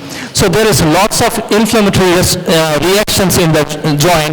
And if we look in the pathogenesis of the rheumatoid arthritis, in every step we have some options where we can intervene. So in practically, like we use in our day-to-day practice, anti-TNF like adalimumab, etanercept, these are for the therapeutic. But there are is an interesting story of the IL-1 inhibitor. This is one of the cytokines discovered in the early phase of the rheumatoid, and when the in vivo research, the concept was there will be cure for the rheumatoid. But there is a lots of difference between in vivo and in vitro experiment. So when we practically, the clinical trial started with IL-1 inhibitors for a setting of the rheumatoid, there is absolutely no response to the IL-1 inhibitor. These molecules are now used for some of the autoinflammatory syndromes, but absolutely not very useful for rheumatoid arthritis. Like that, in the different, like every step we have some options, and most of these are available as our day-to-day clinical practice. Like IL-6 inhibitors, we have IL-17 inhibitors, we have CD20 inhibitors. So these are the molecules we use in our day-to-day clinical practice. So the only way forward, if we know the better pathogenesis, we can have better molecules to treat the disease. So these are the chemokines and cytokines pathway. So these are the main area of our interest these days, because JAK inhibitors is very effective because it has multiple connected pathway, and it has shown very promising result for the management of rheumatoid, not just rheumatoid, in all sorts of autoimmune disease. Moving to the second model of autoimmune disease, the systemic lupus. This is one of the prototype of autoimmune disease which can practically affect any organ, and it does actually affect any organ. Like it can affect your brain, it can cause an ulcer in your mouth, it can affect your muscle, heart, blood, fingers, joints, abdomen, kidney, lungs, so no organ escaped. When looking into the pathogenesis of lupus, there is some apoptosis, reduced reduction of the apoptotic material clearance, so they get stored and they get expressed. So antibody synthesis, immune complex with nuclear material, complement activations. So PDC activation, interferon synthesis, B lymphocyte activation, T lymphocyte activation, again cytokine and co-stimulatory cytokines, and intercellular signaling changes. So these are the interconnected pathway of lupus that can practically affect any organ. But good part, we have at every phase, we have some kind of in our clinical practice that we can inhibit these pathways for the targeting this kind of autoimmune disease. So these are the various area where we can target. So and most of these are clinically available for the clinical practice. These are the clinical trials based on these. These molecules are already available in most of these available. 2 or 3 of these are not still available in India, but very soon it will be available in India. The third one is a systemic sclerosis or scleroderma, where there is a more of fibrosis in the skin and muscles. So that can lead to again at every step. So whenever there is a fibrosis, there is tissue fibroblast activation. So even VEGF, PDGF, we have options to treat all these, and we have molecules to treat this. But still we don't have the cure for any of the disease. So still our patient asks, is there any cure? We want cure, because whenever you try to suppress with one pathway, like that madam was telling, the adeno is getting converted into small cell, so there is some phenomena called immune escape. So wherever you are trying to suppress one pathway with some kind of agents which suppress a specific pathway, body tries to escape the thing, and they try to develop other cytokines and chemokines that leads to activation in another pathway and relapse of the disease. So this is something new and possibly one of the largest hope as of now, called CAR T-cell therapy. It is very much into malignancy and cancer biology, and mostly for the leukemias and lymphomas, but it's very much coming for the autoimmune disease. So CAR T-cell are genetically modified chimeric antigen receptors, T-cell engineered. So why CD19? As of now, CD19 is only available. So we know B cell, so there is a production of antibody. Most of the time we are having some kind of antibody production. B, we can recognize the antibody, or we are not able to recognize the antibody. There are some kind of antibody production that is causing harm most of the time.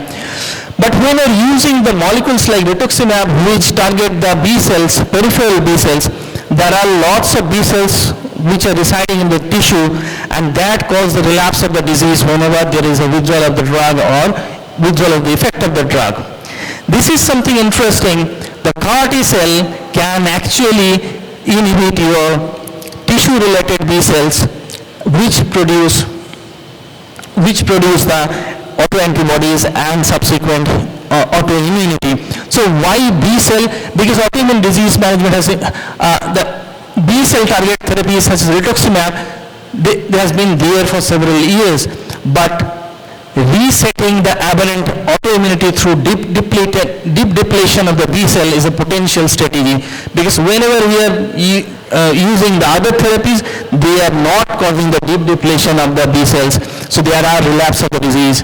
As of now, there are good number of trials are there, and another important, the CD19, if we go through the development of the B cell, CD19 is expressed in most of the phases, so that helps us in a more effective way suppressing the autoreactive B cell suppression.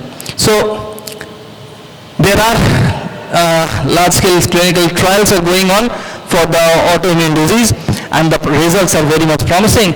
Patients are being drug-free remission for the years as of now, 3 years, 4 years, but it's only 3-4 years and with minimal side effects. So this possibly is the future for the autoimmune therapeutic targets and therapeutic armamentarium. So we are very much looking into that, but we don't know as of now if we suppress again this CAR T cell with the tissue depletion, what else is going to be the consequence on long-term suppression of this kind of tissue-related B cells. I'm done, sir, almost. So for autoimmune disease, the most important part, we need to treat the disease as early as possible, because if you don't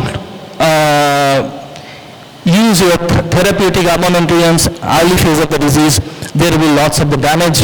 You cannot revert any kind of damage in autoimmunity. So best therapeutic way, we don't know as of now. CAR T is showing very much promising in a therapeutic armamentarium of all sorts of autoimmune disease. So as of now, we don't have license to use for the clinical practices as on only for research purpose. This is going on, but we hope very soon it will be used. But most inhibitory factor will be the cost as of now, and this is being the ray of hope. So we need to, all autoimmune diseases, we need to catch them young. So there is a time when we started studying rheumatology 10-15 years back, then every rheumatoid has a deformed hand. Believe me, today, no rheumatoid, if he or she takes treatment regularly, there will be absolutely no deformity. For any other disease, we can absolutely prevent all kind of damage for autoimmune rheumatic disease, whatever therapeutics are available, though they are not curative, but they are very effective for controlling the disease. With this, I like to thank you. This is my alma mater, and for immunology, those who are reading and those who will be into research in immunology and rheumatology, there is no single pathway. You will have to be always observant, because there is a time when only a painkiller was a treatment for all this autoimmune disease. Now we have for every molecular level, and every day there is a new molecular pathway that is emerging. So you'll always have to be very observant for new pathways. This is the front of my school building. I don't know whether anywhere else this kind of Saraswati Murti is there. So if you notice very precisely, the toe is up, the lotus is for knowledge.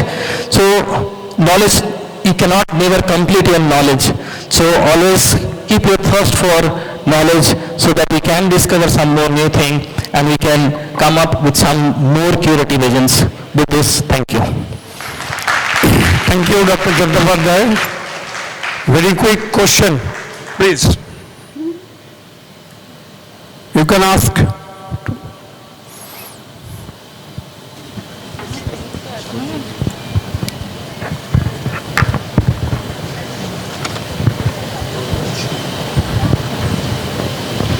Good afternoon, sir. I have one question. Can one antigen function both as an immunogen and a tolerogen? Yes, depending on where it is. Okay. Like for a very spermatozoa, when it is in the testis, it is not it's a tolerogen, it's not immunogen. But if it is present in somewhere in the body, then it is will act as an immunogen. So the protein which has to be there, because the local millili has been set in that way. So same thing can act as in both tolerogen and immunogen. Okay, sir. Thank you, sir. Any question? Hello. Sir, I am Shabadadut from second year Zoology Department, Arking here. So I would like to ask you that the major problem of treating an autoimmune disorder like rheumatoid arthritis is that as our own immune cells are attacking our immune system, so when we are going to treat them, so the basic problem is become that due to the use of the drugs in a regular basis, our immune system is becoming weak day by day, and that's why the chances of being susceptible more to other diseases is being increased. So what is the another or alternative pathway for that? So like, as of now, whatever agents are available for the treatment, so from a clinician perspective, if I tell you, whenever we use, like say, a drug like methotrexate, most of our drugs has been borrowed from the oncology. So whenever we use methotrexate, say for 10 rheumatoid patients, 10 rheumatoid patients do not respond equally, and 10 patients do not have similar kind of side effects. So more precisely we know what exactly causing, because the first generation medicine, whatever was there, they are more of a blanket therapy. So they suppress in all different pathways in a like 20%, 30% kind of. So we are moving to more towards biological therapies and targeted therapies like oncology. So more precisely we can inhibit the thing. But problem is, whatever you use, everybody is not going to respond in a similar way. So suppose there is a TNF elevation in this disease and you treat with an anti-TNF, but you don't know how much TNF suppression will be there in that patient. That is the problem, because that is very much individualistic. For that reason, few of the patients are doing exceptionally good. Some of them, due to oversuppression of the TNF, they develop tuberculosis.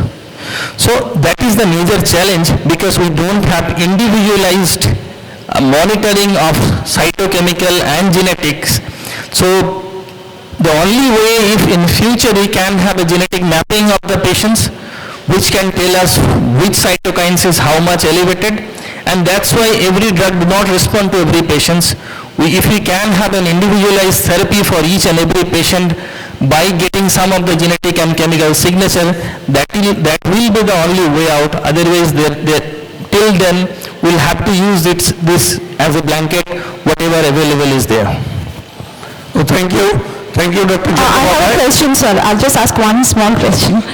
Thank you, Dr. Chatterjee, for the wonderful lecture. I have just a practical question, a very basic question. You said that these diseases must be treated young. So we have to identify that this is an autoimmune disease. So how do we identify that? For example, if we have joint pains, we'll probably go to an orthopedic rather than a rheumatologist. So at what point do we know that this is not something else and we are not going to have medicines related to orthopedic or something else? Oh, this is more practical question. So like it's more of a rheumatological domain. Orthopedics mostly deal with surgeries. For that matter, if you are having any kind of joint pain, then you can visit a rheumatologist. That is the easiest part. But problem is, autoimmune disease is not just about joint disease. You can only have an eye problem with an autoimmunity. You can have only lung problem with autoimmunity. You can have only problem with your kidneys with autoimmunity. That part is very difficult to get self-diagnosed that you are suffering from autoimmune disease. Only and only if your treating physician can tell you that this is something linked to your immune related thing, then only you need to visit for the other organs. For joint related, if it's not a fracture, then visit to the rheumatologist. Thank you, Dr. Chattopadhyay.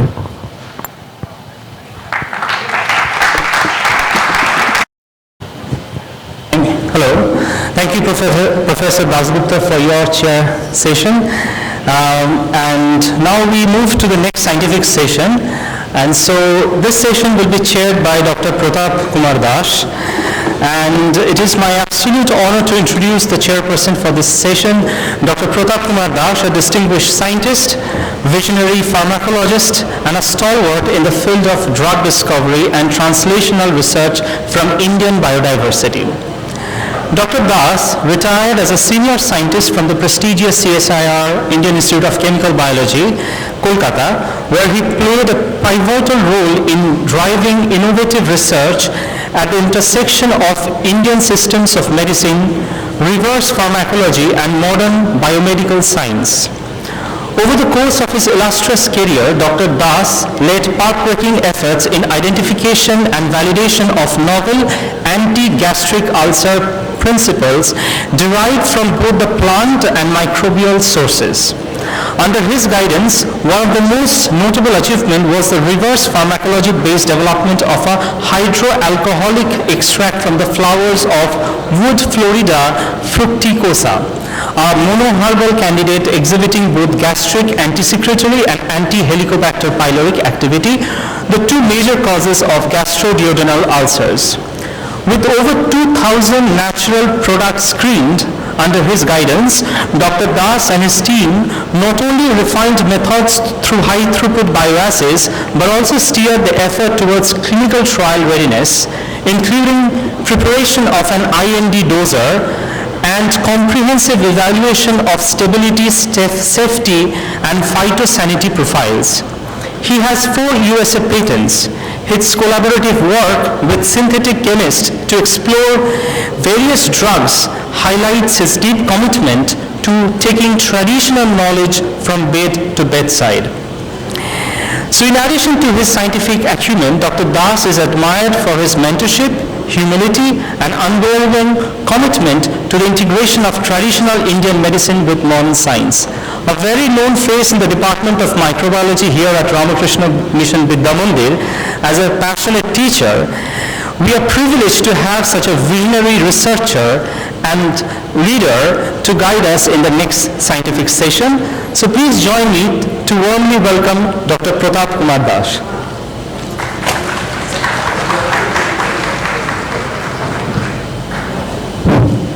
Can I now ask Dr. Uday Bandyopadhyay to kindly come into the dais and make his presentations?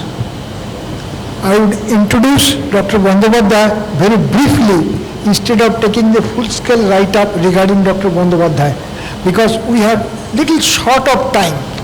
I request Dr. Bandyopadhyay first, before I tell about Dr. Bandyopadhyay, that you have allotted 30 minutes time. If you can please make it within 25 minutes, that would be great for all of us, because the students will be able to ask few questions to you. That part is enjoyable. Regarding Dr. Bandyopadhyay, I know many things about him. I would just briefly say that he is a hardcore researcher. He has been a hardcore researcher throughout his life. He did lot of interesting research in various fields. He has obtained almost all the awards in Indian national sciences. I would not elaborate all those things like INSA, IASC, NASA, so all these things he got, including the last one, Jagadish Bose Award.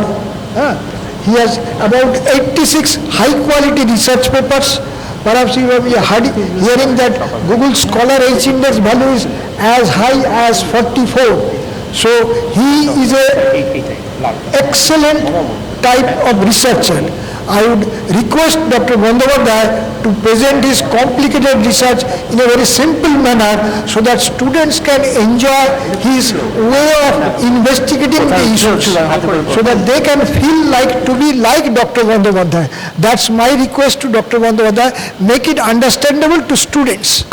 Make it simple. Please go ahead. Okay, many thanks for your brief introduction. In a very difficult time for me, giving lecture just before lunch to satisfy your crying gut. And second thing is that I think I will treat my lecture as small appetizer. So you will enjoy your lunch. And if someone is very angry, the easiest way to pacify or subdue the anger, to tell something, praise something about that guy. So I will tell something about stomach, I will praise a lot, so that I think all these things to be done. So my journey, I will tell you a small story. That is that it's the story of non-steroidal anti-inflammatory drugs. The drugs we are commonly using, diclofenac, aspirin, acetyl salicylic acids, every day. But the question is that these are designed to kill pain, but ultimately it will be painful. So the story of during killing pain, how it is becoming painful, I will tell you in the beginning. And again, I like to use this painful attribute of this small molecule to treat very dangerous, notorious disease called cancer. So I will use this toxic activity of the small molecule to kill a very toxic cell, that's cancer cell. So the story is by targeting the same target. So I will tell you the story of it. So these are the small painkillers, the pain, the prompt and prominent response. You cannot kill pain to rescue yourself. It is the body expresses the feeling of discomfort or complains about the fact that something has gone wrong and needs attention to reinstate a healthy state. So you cannot kill pain. But sometimes pain is so severe, it may induce heart failure, so that you have to kill pain. So pain and pain induction is very something different. So these are the classical small molecule: indomethacin, aspirin, diclofenac, piroxicam, ketofen, ibuprofen, nimesolites. So these are the therapeutic uses. And here the problems, NSAIDs are weak organic acid, and whatever they are non-ionized and lipid soluble. So whenever you consume, it diffuses across gastric mucosal cell membrane, where the pH is neutral. Going inside neutral, pH is ionized and trapped. By this it cannot come out. One ionized particle cannot come out from the cell membrane. So it is accumulated, and that is the reason that these toxic materials is finally trapped and accumulated in cell, leading to cellular manifestations to kill cell death. I will tell you the story of it. So this is the pain, the painkiller, pain, a vicious cycle activated during pain management. 30 million people consume non-steroidal anti-inflammatory drugs, and 107,000 patients are hospitalized. And that is the system. The death associated with NSAID is so severe, we are not understanding during using. But for the students, I am just giving you the categories of the non-steroidal anti-inflammatory drugs. These are salicylic acid derivatives, aryl and heteroaryls, indole and indoane, anthranilic acid, enolic acid. These are the main classical things, and by these derivatives we are making some drugs. And the principle of killing pain, it inhibits prostaglandin synthase, thereby depleting prostaglandin, and thereby it induces the feeling of comfort. But the challenge came, is a very notorious scientist, he argued, he made one knockout mice without prostaglandin synthase, but there is no spontaneous generation of gastric ulcer. So, see, he challenged that it certainly inhibits prostaglandin synthase, but it must have some extra COX activity. So one person in Japan, he was very notorious. He injected prostaglandin in NSAID treated animal. If depletion of prostaglandin is a criminal for this thing, so it will deplete, it will reinstate, it's not installing. So this is highlighting, and this was my raw material to start my research in my lab. What is that? What are the non-COX activities of non-steroidal anti-inflammatory drugs? So that was my starting point, and we need to understand this thing a model. Model is that if you make a rat and orally administer 48 or 75 milligram of diclofenac or indomethacin and keep it for 4 hours, then you open the stomach, you will find perforated bleeding in stomach. NSAID within 4 hours of consumption can cause your gastric mucosal in ulcerated form. And this is the animal model, and the cellular model we are using gastric mucosal cells in Petri plate, and the Petri plate's resident cells are treated with non-steroidal anti-inflammatory drugs to follow the consequence for dealing the cell death. So by this way, I have started the model. Very interestingly, I can tell you that diclofenac concentration dependently induces gastric ulcer. An electron microscopic view, only histology will not satisfy yourself. Go for electron microscope, you will see the architecture of subcellular particles, nucleus, mitochondria, what are the consequences? So all are disrupted here, and the mitochondrial transmembrane potential depleted, and mitochondrial oxidative stress developed, mitochondrial respiration arrested. So non-steroidal anti-inflammatory drug is targeting mitochondria and thereby limiting something that may lead to cell death. That was my raw material and assumption, hypothesis that needs to be tested to make a thesis. So by this way, I started the work again. So then what happens if it is true, then is it having any relation with human cells? So using human gastric mucosal cells incubated, not in animal, in rat. It's equivalent, the same activity, you observe that it affects mitochondria by FACS analysis, that it targets the electron transport chain and thereby forcing electron to leak out. So by this way, it is affecting the function. So this is electron transport chain. Non-steroidal anti-inflammatory drugs targets the components here, and thereby the flow of the electron and needing to be water from oxygen for univalent successive addition of electron is leading to generation of reactive oxygen species. 1 electron reduction superoxide, 2 electron hydrogen peroxide, 3 electrons hydroxyl radical for water. So by arresting this thing, it allows the leak of electron, which is highly electrophilic to molecular oxygen, forming superoxide. So we identified by this thing. So then we have really very much fortunate in our institute. We have a flux analyzer, and we analyze the fluxes of the mitochondria, and thereby identified that, if you find the control and indomethacin, one kind of non-steroidal drugs, substantially inhibited the mitochondrial functions and respirations, thereby leading to generation of electron leakage. So now what is the consequence of electron leakage? We are also fortunate, probably in eastern India, we have installed one microscope called super resolution microscope, where you can understand, you can see in your eye the dancing of mitochondria very nicely. If you see, it will look like a chow mein. It's a tubular structures because it is coming from bacteria. So this is the controlled mitochondria here, just like a chow mein. So if you incubate with non-steroidal anti-inflammatory indomethacin, 6 hours, 12 hours, 24 hours, you will find the fragmentation. This is called mitochondrial fission. So a non-steroidal anti-inflammatory drug induces mitochondrial fission, thereby affecting electron transport chain to streamline the flow of electrons to develop ATP. Now the question is that why, what it does. So then by dissecting this thing, it activates one seizure called dynamine related protein. NSAID activate that seizure that is cutting inside the cell. So that's why by doing again microscope, you identify this is the indomethacin and control. You will find these are the protein called fusogenic mediators. The fusogenic mediators. 2 classes of proteins are there in mitochondria. One is allowing mitochondria to fuse, called fusogenic proteins, and another class of proteins allowing mitochondria to disintegrate, called fusogenic. So we mapped the fusogenic and fusogenic proteins along with the DRP activation excellently, that it damages the balance and giving the fusogenic proteins are upper hand and thereby addressing the mitochondria to be disintegrated. So now the question, why DRP is becoming activated? Because I am telling very popular way, I am going in detail the science as he has asked me. So then DRP was there, but why it is now started cutting mitochondria? So now what's happened to DRP?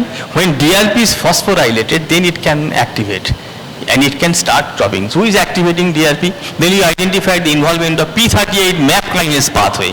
And this MAP kinase P38 pathway is activating DRP, and validation of efficiency of this DRP by DRP knockdown. We did the silencing of the DRP in cell.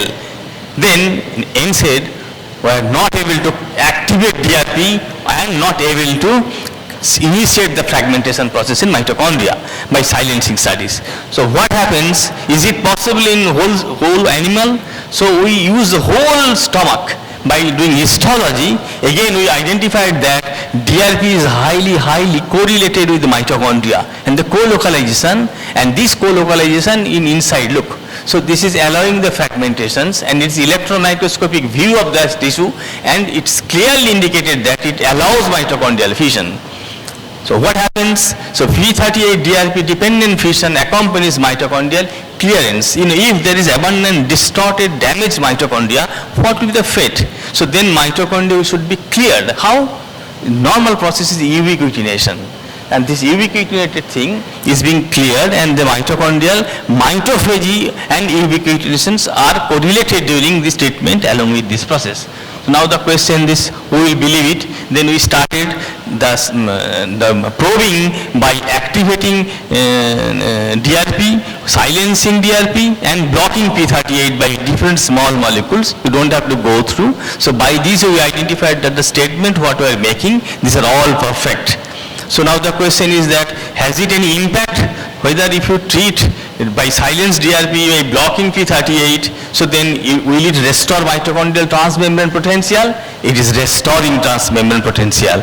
So by this way, then we identified that PKC zeta regulate P38 activation, which in turn controls DRP activation, leading to mitochondrial fragmentations. So you don't have to go to these things. So I can make a synopsis of this thing, that non-steroidal anti-inflammatory drugs or painkiller, if you consume, what will happen? It will induce mitochondrial oxidative stress and mitochondrial fragmentation. Then if it is true, then it should be validated. So we started level 1 validation and then level 2 validation. What is level 1 validation? How about preventing mitochondrial fragmentation? If fragmentation is the criminal part, I will consume NSAID, but I will arrest fragmentation.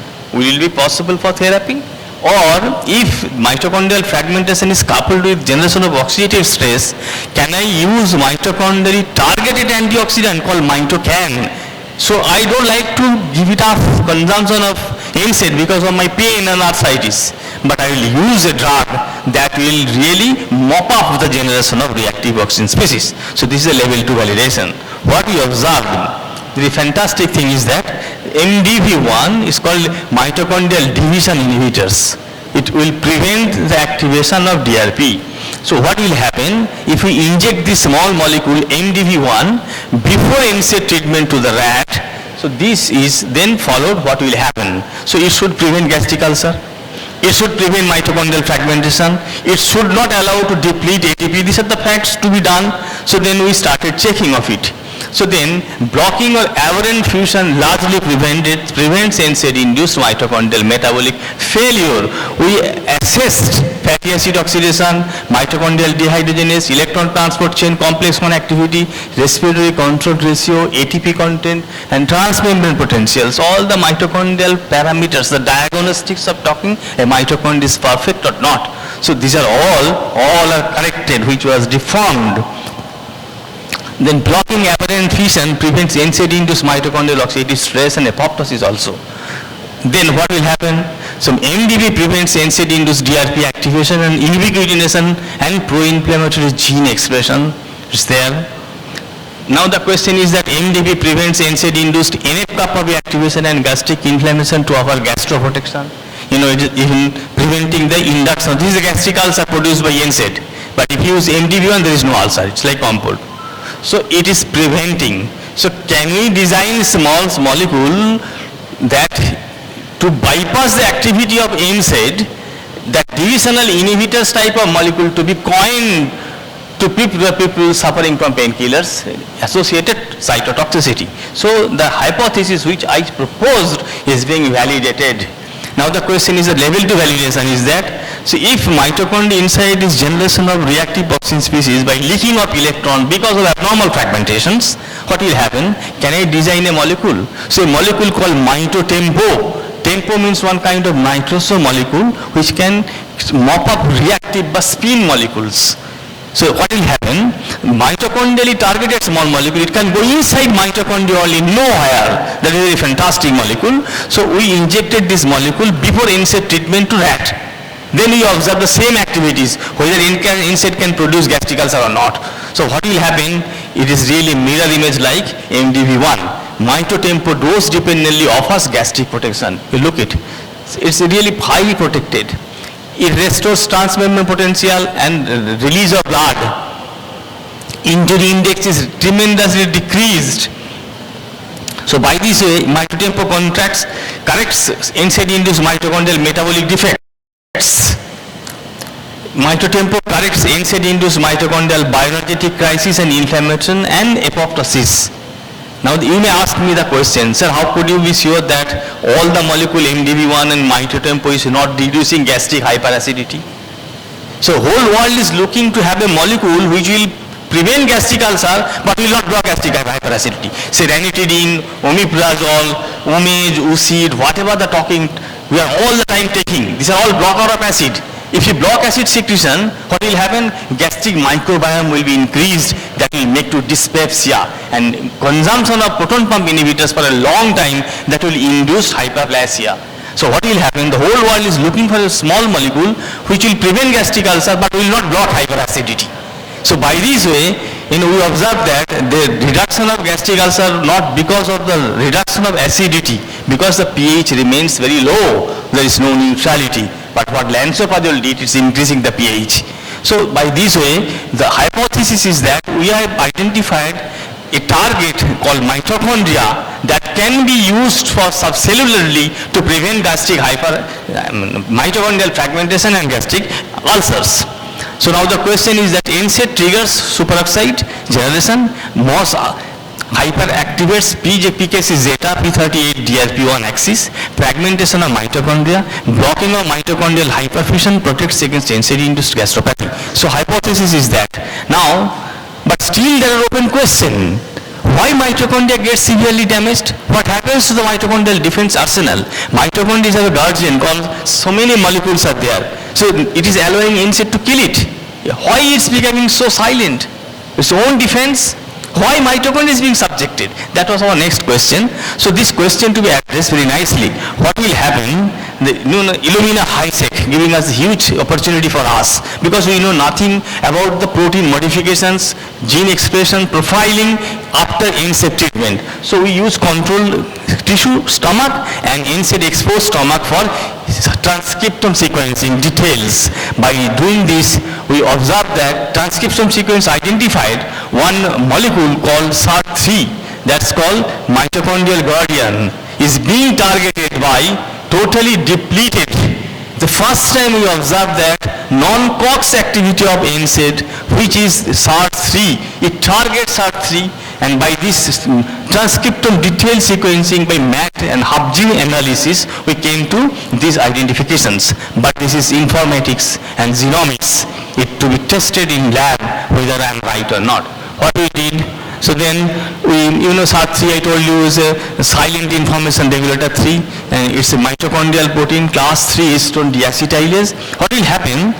If we allow the cell to be exposed to superoxide on reactive oxygen species, it will start acetylating mitochondrially associated so many proteins. So this acetylation will induce apoptosis. So the purpose of SART3 to deacetylate to bring them to normal state. So the acetylome of mitochondria in presence and absence of NSAID is fundamental to identify that why it's defective like this thing. So by this way we started SART3 gene expression by PCR, then mitochondrial acetylation analysis, and then mitochondrial clearance by ubiquitination, SART3 protein expression, mitochondrial DNA oxidation, and mitochondrial integrity. We all assessed in tissues exposed to NSAID, which is really suggesting that non-steroidal anti-inflammatory drug with the progress of time silence the expression of SART3. So this is associated with hyperacetylation. If this is true, NSAID exposed tissue should show hyperacetylated protein in mitochondria. So then we analyze the acetylome and identify that which of the protein are acetylated are really essential for that. So these are all fission and fusogenic proteins responsible for maintaining the dynamics of mitochondria for allowing electron to flow to generate ATP. So by this way, we identified that. So if it is true, then we are fortunate to identify a small molecule present in magnolia, that's called honokiol. This molecule activates SART3. So then we asked my student, if it is true, let the mice or rat to expose to NSAID. Then you add honokiol. If silencing of SART3 is the principle for that, so honokiol will activate, so NSAID cannot damage. It will not produce any gastric ulcer. So we administer honokiol before NSAID treatment. And then we apply NSAID after 4 hours, we expose the stomach. And then what we did, again we did transcriptome sequencing and all the metabolic profiling in mitochondria. Honokiol marvelously protected gastric ulcer. And this is associated with overexpression of SART3. So this is not fluke. So by this way, we are proposing that the next generation of therapy should be like this thing, to design small molecule which will activate SART3 and let the patient to consume non-steroidal anti-inflammatory drugs. So these are the hypotheses has been tested. So then mitochondrial fragmentation accounts to pathophysiology, I can tell you. So this is the first report that NSAID induces mitochondrial fragmentation leading to apoptosis, and that is responsible for the cell for inducing injury. So the NSAID also exhibit anti-cancer activity in gastric cancer, is very, very popular. So now we tested that the same SAT3 is being targeted by NSAID to kill gastric cancer. So used gastric adenocarcinoma cell and then we exposed this thing. So then what will happen? Again we did transcriptome sequencing. Then half gene analysis, the metabolic profiling. This network identified that same like whole stomach in gastric cancer cells, SAT3 is being reduced drastically. And the same way, so those SAT3 is the target. So then if it is true, then we analyzed different down-regulating genes controlling metabolic and bioenergetics functions in mitochondria.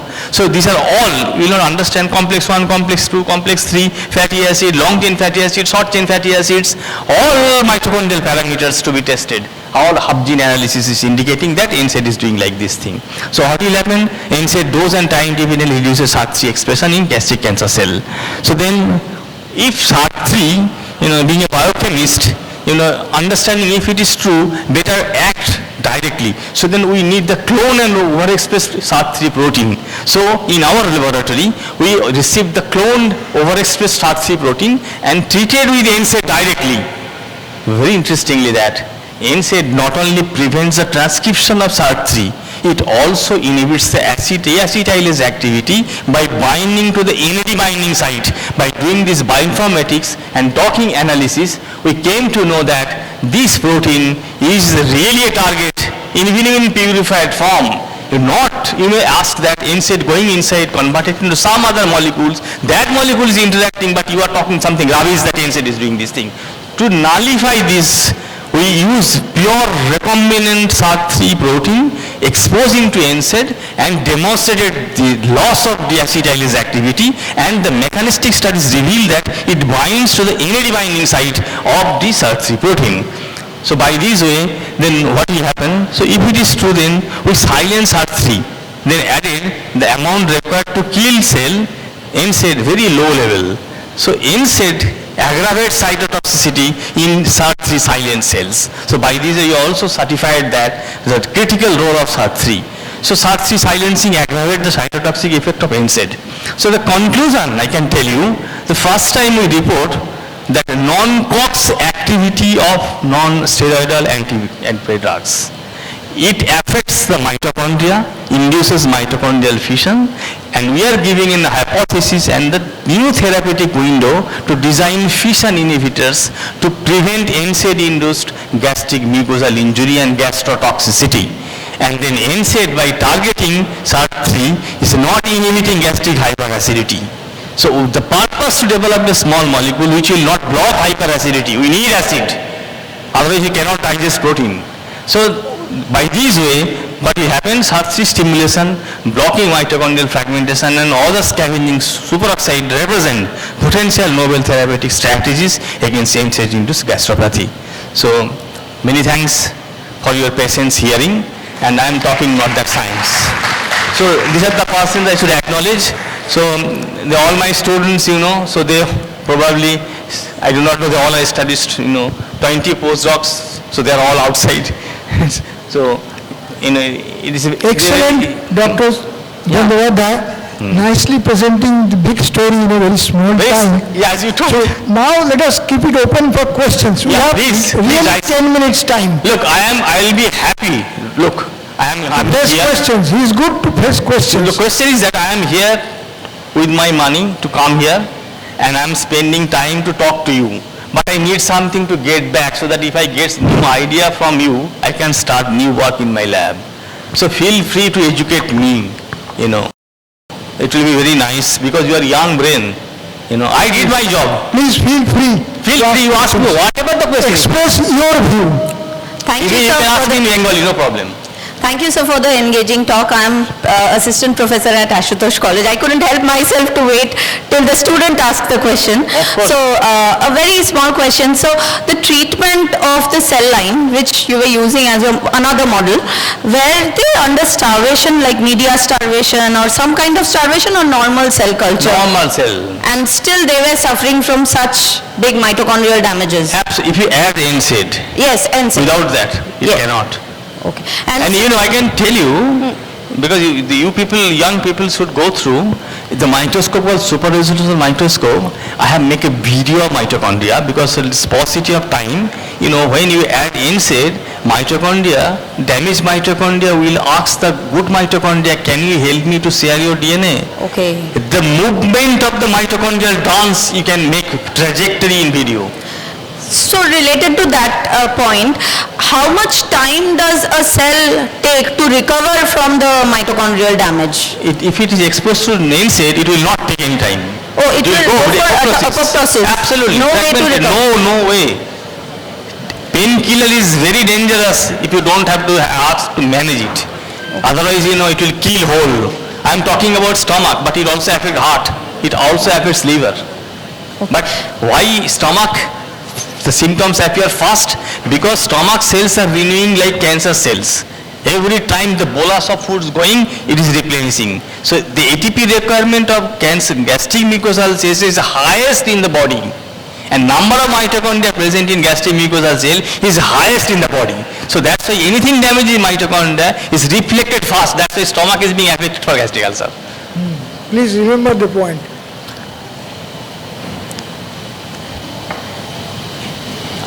Any question? So why you are so selfish, not asking me question, you know? I am old guy, tell something, you know?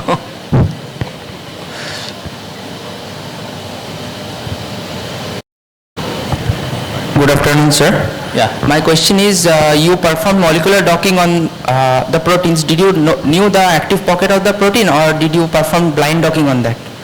We use the whole protein and then develop the structures, the existing structure.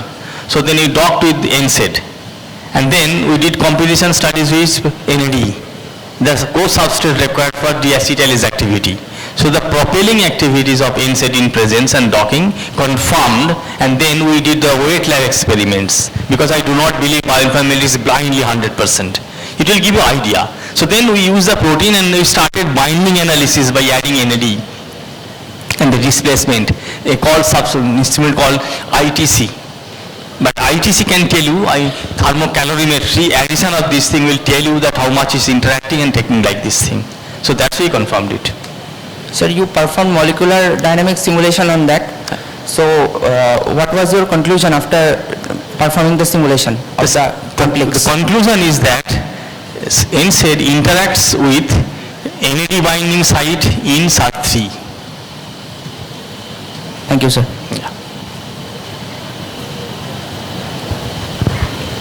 Good afternoon, sir. Thank you very much for your insightful lecture. So there is a question. We know that Helicobacter pylori is a microorganism that can also cause the gastric ulcer issues. So this bacteria, to protect itself from the acidic pH, they usually escape inside the hepatic cells. So is there any therapeutic strategies to prevent this escape route, to prevent the colonization of this kind of bacteria? Fine. First I let you know there is no link of induction of gastric ulcer by Helicobacter pylori. It has been clearly proved that it has no role. So if you kill Helicobacter pylori, still if you go for biopsy and endoscopy, you will find gastric ulcer. So Helicobacter pylori is confirmed right now one acidophilic bacteria giving rise to gastritis and later on to gastric cancer. No link. And it has a protein called urease. It cleaves urea to carbon dioxide, and this carbon dioxide is giving alkaline conditions and leading, so that where it is residing, the pH is, although low, pH 5.2 or going down 2.2 in gastric lumen, but where it is residing, because of constant release of urease, the peripheral environment is alkaline in nature. So that is a mystery, and Helicobacter pylori discovery, Warren and Marshall got Nobel Prize not for confirming responsible bacteria for leading to gastric ulcer. They identified one acidophilic novel bacteria in the world. Thank you, sir. Thank you, Professor.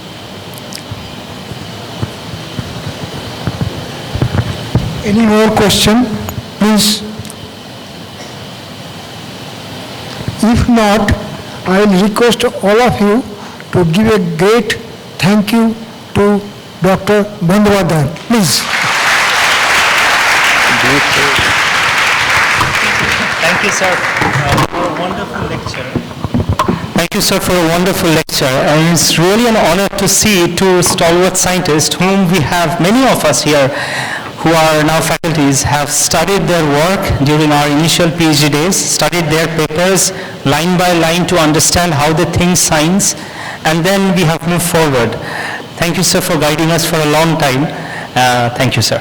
So we now have...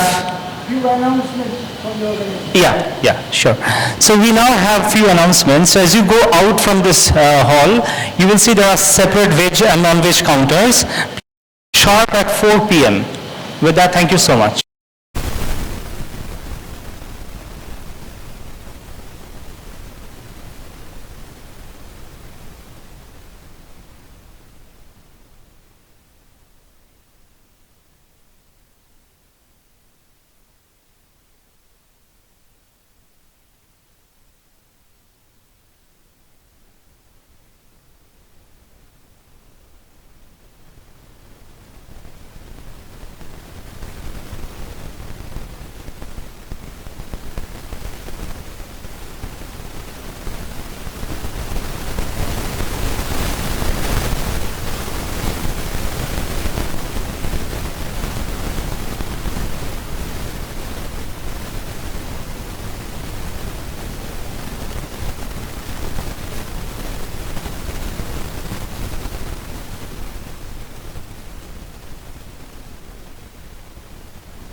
এটা first phase evaluation হচ্ছে, second ফেজও হবে। Please start. You have 5 minutes to demonstrate.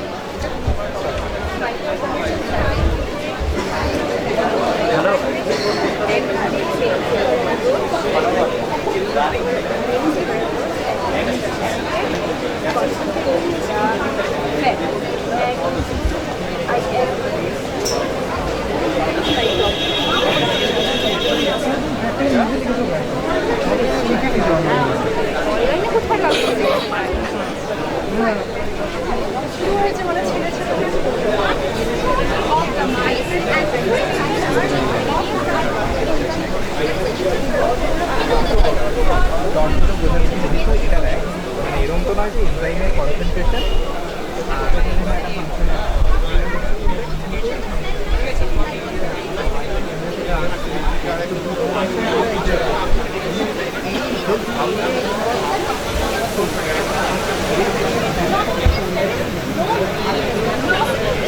Now, this is the cell line we have taken and we have also performed the ACE, that is adoptive T cells.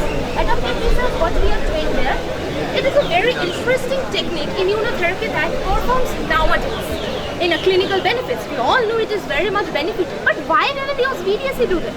Because it is not effective for solid tumors. It is not offering, it is not helping the patients, those who are suffering from solid tumors. Why? Because the solid tumors are making the immune system resistant and means themselves resistant to the immune responses, the immunotherapies that we are creating. How? By mutating the interferon gene. Till this much we have known that. After that, so the methodology we have got, what we are taking. Okay. So if we are taking something, we are getting an observation obviously. That is the main thing that we need. For that, here I have just written a table format, what we are getting. The parameters we have taken, VDSC to WT. What is that? Wild. Yes. So it is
I hope we had a very interactive poster session, and now we are very happy to come back again to mention the name of the Best Poster Award winners. And what I've got a feedback from all the judges from the very first round as well as the second round, that it was a very difficult to prioritize the best poster, but according to our rules we had to select the best three. The three groups. It is not on the rank of merit of first, second, third. It is just the three best poster awards. And so, I mean, we are very happy to announce the names. So the first, with permission from Maharaj, I will request Maharaj to kindly, deliver the prizes to the respective students. So Maharaj, please do the honor. So the first group is from the Department of Pharmacology, Bengal School of Technology, Shugandha, Hubli. Rajdeep Datta and Shumon Datta. If you are there, please come up. Rajdeep Datta, Shumon Datta. দুজন তোমার হাতে আছে, তোমার হাতে আছে দাও।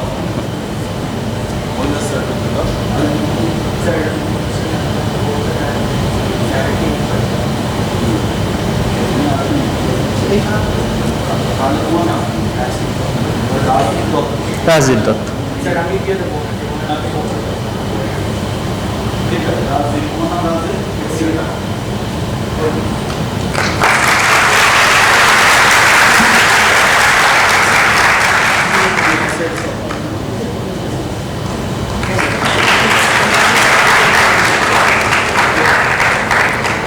The second group is from Ramakrishna Mission Vivekananda Centenary College, Narayan Chatterjee, Ronak and Riddhu Chakraborty.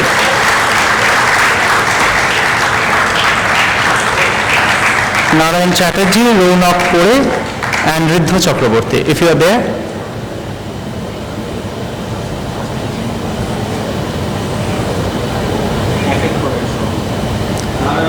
Narayan Chatterjee.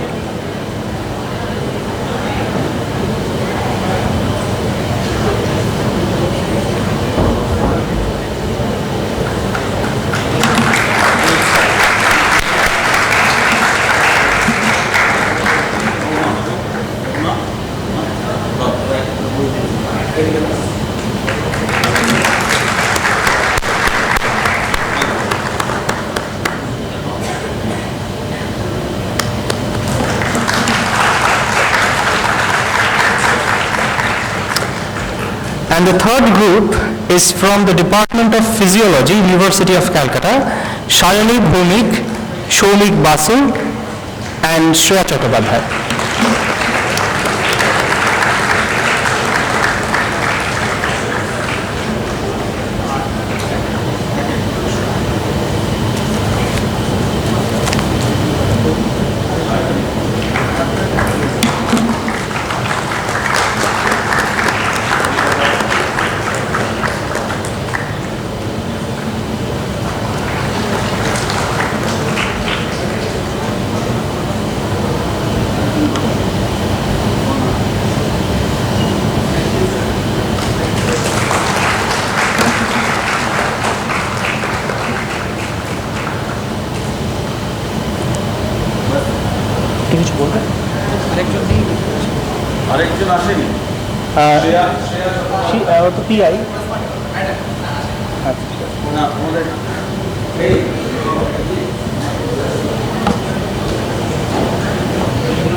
So I would request Maharaj to speak few words, and we will conclude our program with the vote of thanks by Dr.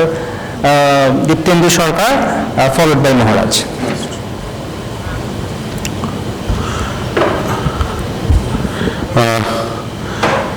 It's very nice that all the participants and the poster presenters, it's almost about to be 5. So throughout the day you were here and you are right now. Always we see that, you see poster presentation, obviously it was a competition. প্রতিযোগিতায় যোগদান করাটাই হচ্ছে আসল কথা, and to keep up the spirit সেটাও গুরুত্বপূর্ণ, মনে রাখতে হবে। আমি নিজেও ব্যক্তিগতভাবে এই বায়োলজিক্যাল সায়েন্সের সঙ্গে যুক্ত আছি এই কলেজে। একবার ইভ্যালুয়েশন না হলেও আমি ব্যক্তিগতভাবে গিয়ে একবার ঘুরে দেখলাম পোস্টারগুলো। আমি এসে তারপর আমাদের কয়েকজন মাস্টারমশাইকে বলছিলাম যে খুবই সুন্দর, তাই তোমাদের জন্য সবসময় বলি, this is specially the participants for you. দেখো, বিচারক মণ্ডলীর একটা ইভ্যালুয়েশন আছে, সেটা যেমন ঠিকই আছে, কিন্তু তোমরা এই যে প্রতিযোগিতায় যোগদান করেছো, নিজেদের প্রেজেন্টেশনটা রেখেছো, এটা খুব বড় কথা।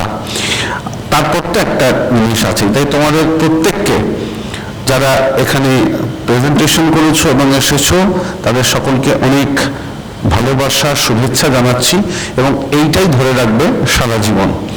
আর we always say that Vidya Mandir Paribar has no exclusion. Once you have come here, you are included. তো আমাদের এই একাডেমিক যে আজকে সেমিনার বা প্রেজেন্টেশন হলো তার বাইরেও আমাদের বিদ্যা মন্দিরে অজস্র প্রোগ্রাম হয় এরকম সেমিনার ওয়ার্কশপের পাশাপাশি। আমাদের ওয়েবসাইটটা দেখলে বুঝতে পারবে তোমরা, এই কলেজে আমাদের পড়াশোনার পাশাপাশি ছেলে মেয়েদের মানে তোমাদের প্রত্যেকের জন্য বিভিন্ন ধরনের ট্রেনিং দেওয়া হয়। আমাদের কলেজে 2টো ক্যাম্পাস আছে। তোমরা যারা যুক্ত থাকতে চাও বিদ্যা মন্দিরের সঙ্গে অন্যান্য নানানভাবে যুক্ত থাকতে পারো। আর প্রত্যেকের জন্য তোমাদের জন্য সবসময় আমাদের স্বামীজির এই প্রতিষ্ঠান দ্বার মুক্ত থাকবে। সবসময় এসো এবং আবারও যখন এরকম একটা পরিসরে তোমাদের সঙ্গে দেখা হওয়ার ইচ্ছা রাখছি। বিশেষ করে পার্টিসিপেন্টদের বলছি, সবাই খুব ভালো থেকো, খুব ভালো করে পড়াশোনা করো, জীবনে খুব বড় হও, এই প্রার্থনা করছি। Thank you very much. Now officially Dr. Diptendu Sarkar, Head Department of Microbiology, will deliver the vote of thanks. Diptendu sir.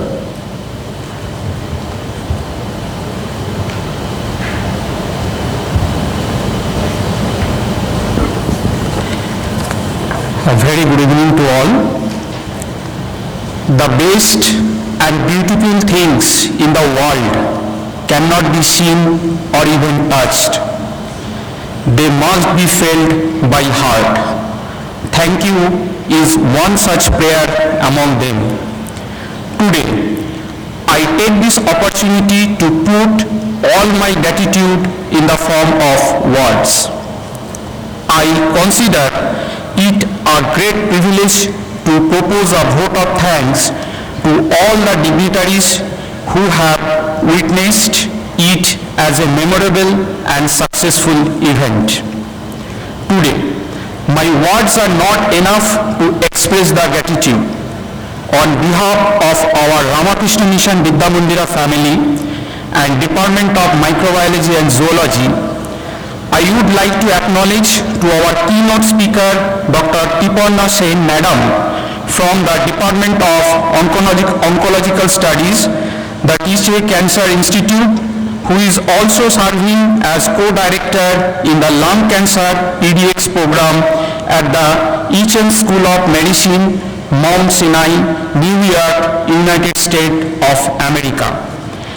Madam keynote graced us with her thought-provoking address on novel biology and emerging therapies for lung cancer. We are really grateful to you, Madam, for being present here today and share your valuable thought on the scientific era.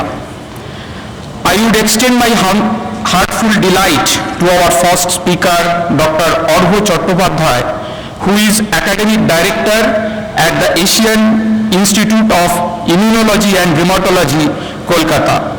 Sir graced us with his thought-provoking address on immune disorders from basic understanding to recent advances in translational research. We are really grateful to you, sir, for being present here and share your thought on this scientific area. I am grateful to have our second speaker of the day, Dr. Uday Bandyopadhyay, sir, on board, ex-director at the administration of the Bose Institute, Kolkata, who graced us with his thought-provoking address on unique role of non-steroidal anti-inflammatory drugs to induce both normal gastric mucosal and cancer cell death, targeting SIRT3 and disrupting mitochondrial function, implication in gastric ulcer and cancer. The way sir has explained the topic is just exemplary. I would like to thank our two session chairperson, Professor Dr.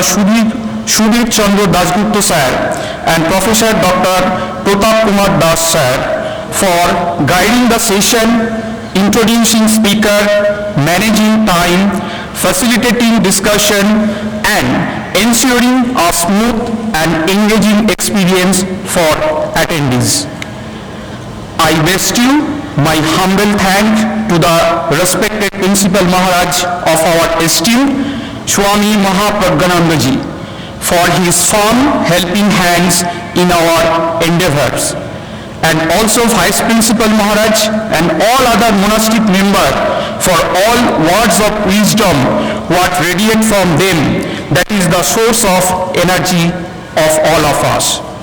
We will ever remain grateful to you all, and we thank you for being with us every day.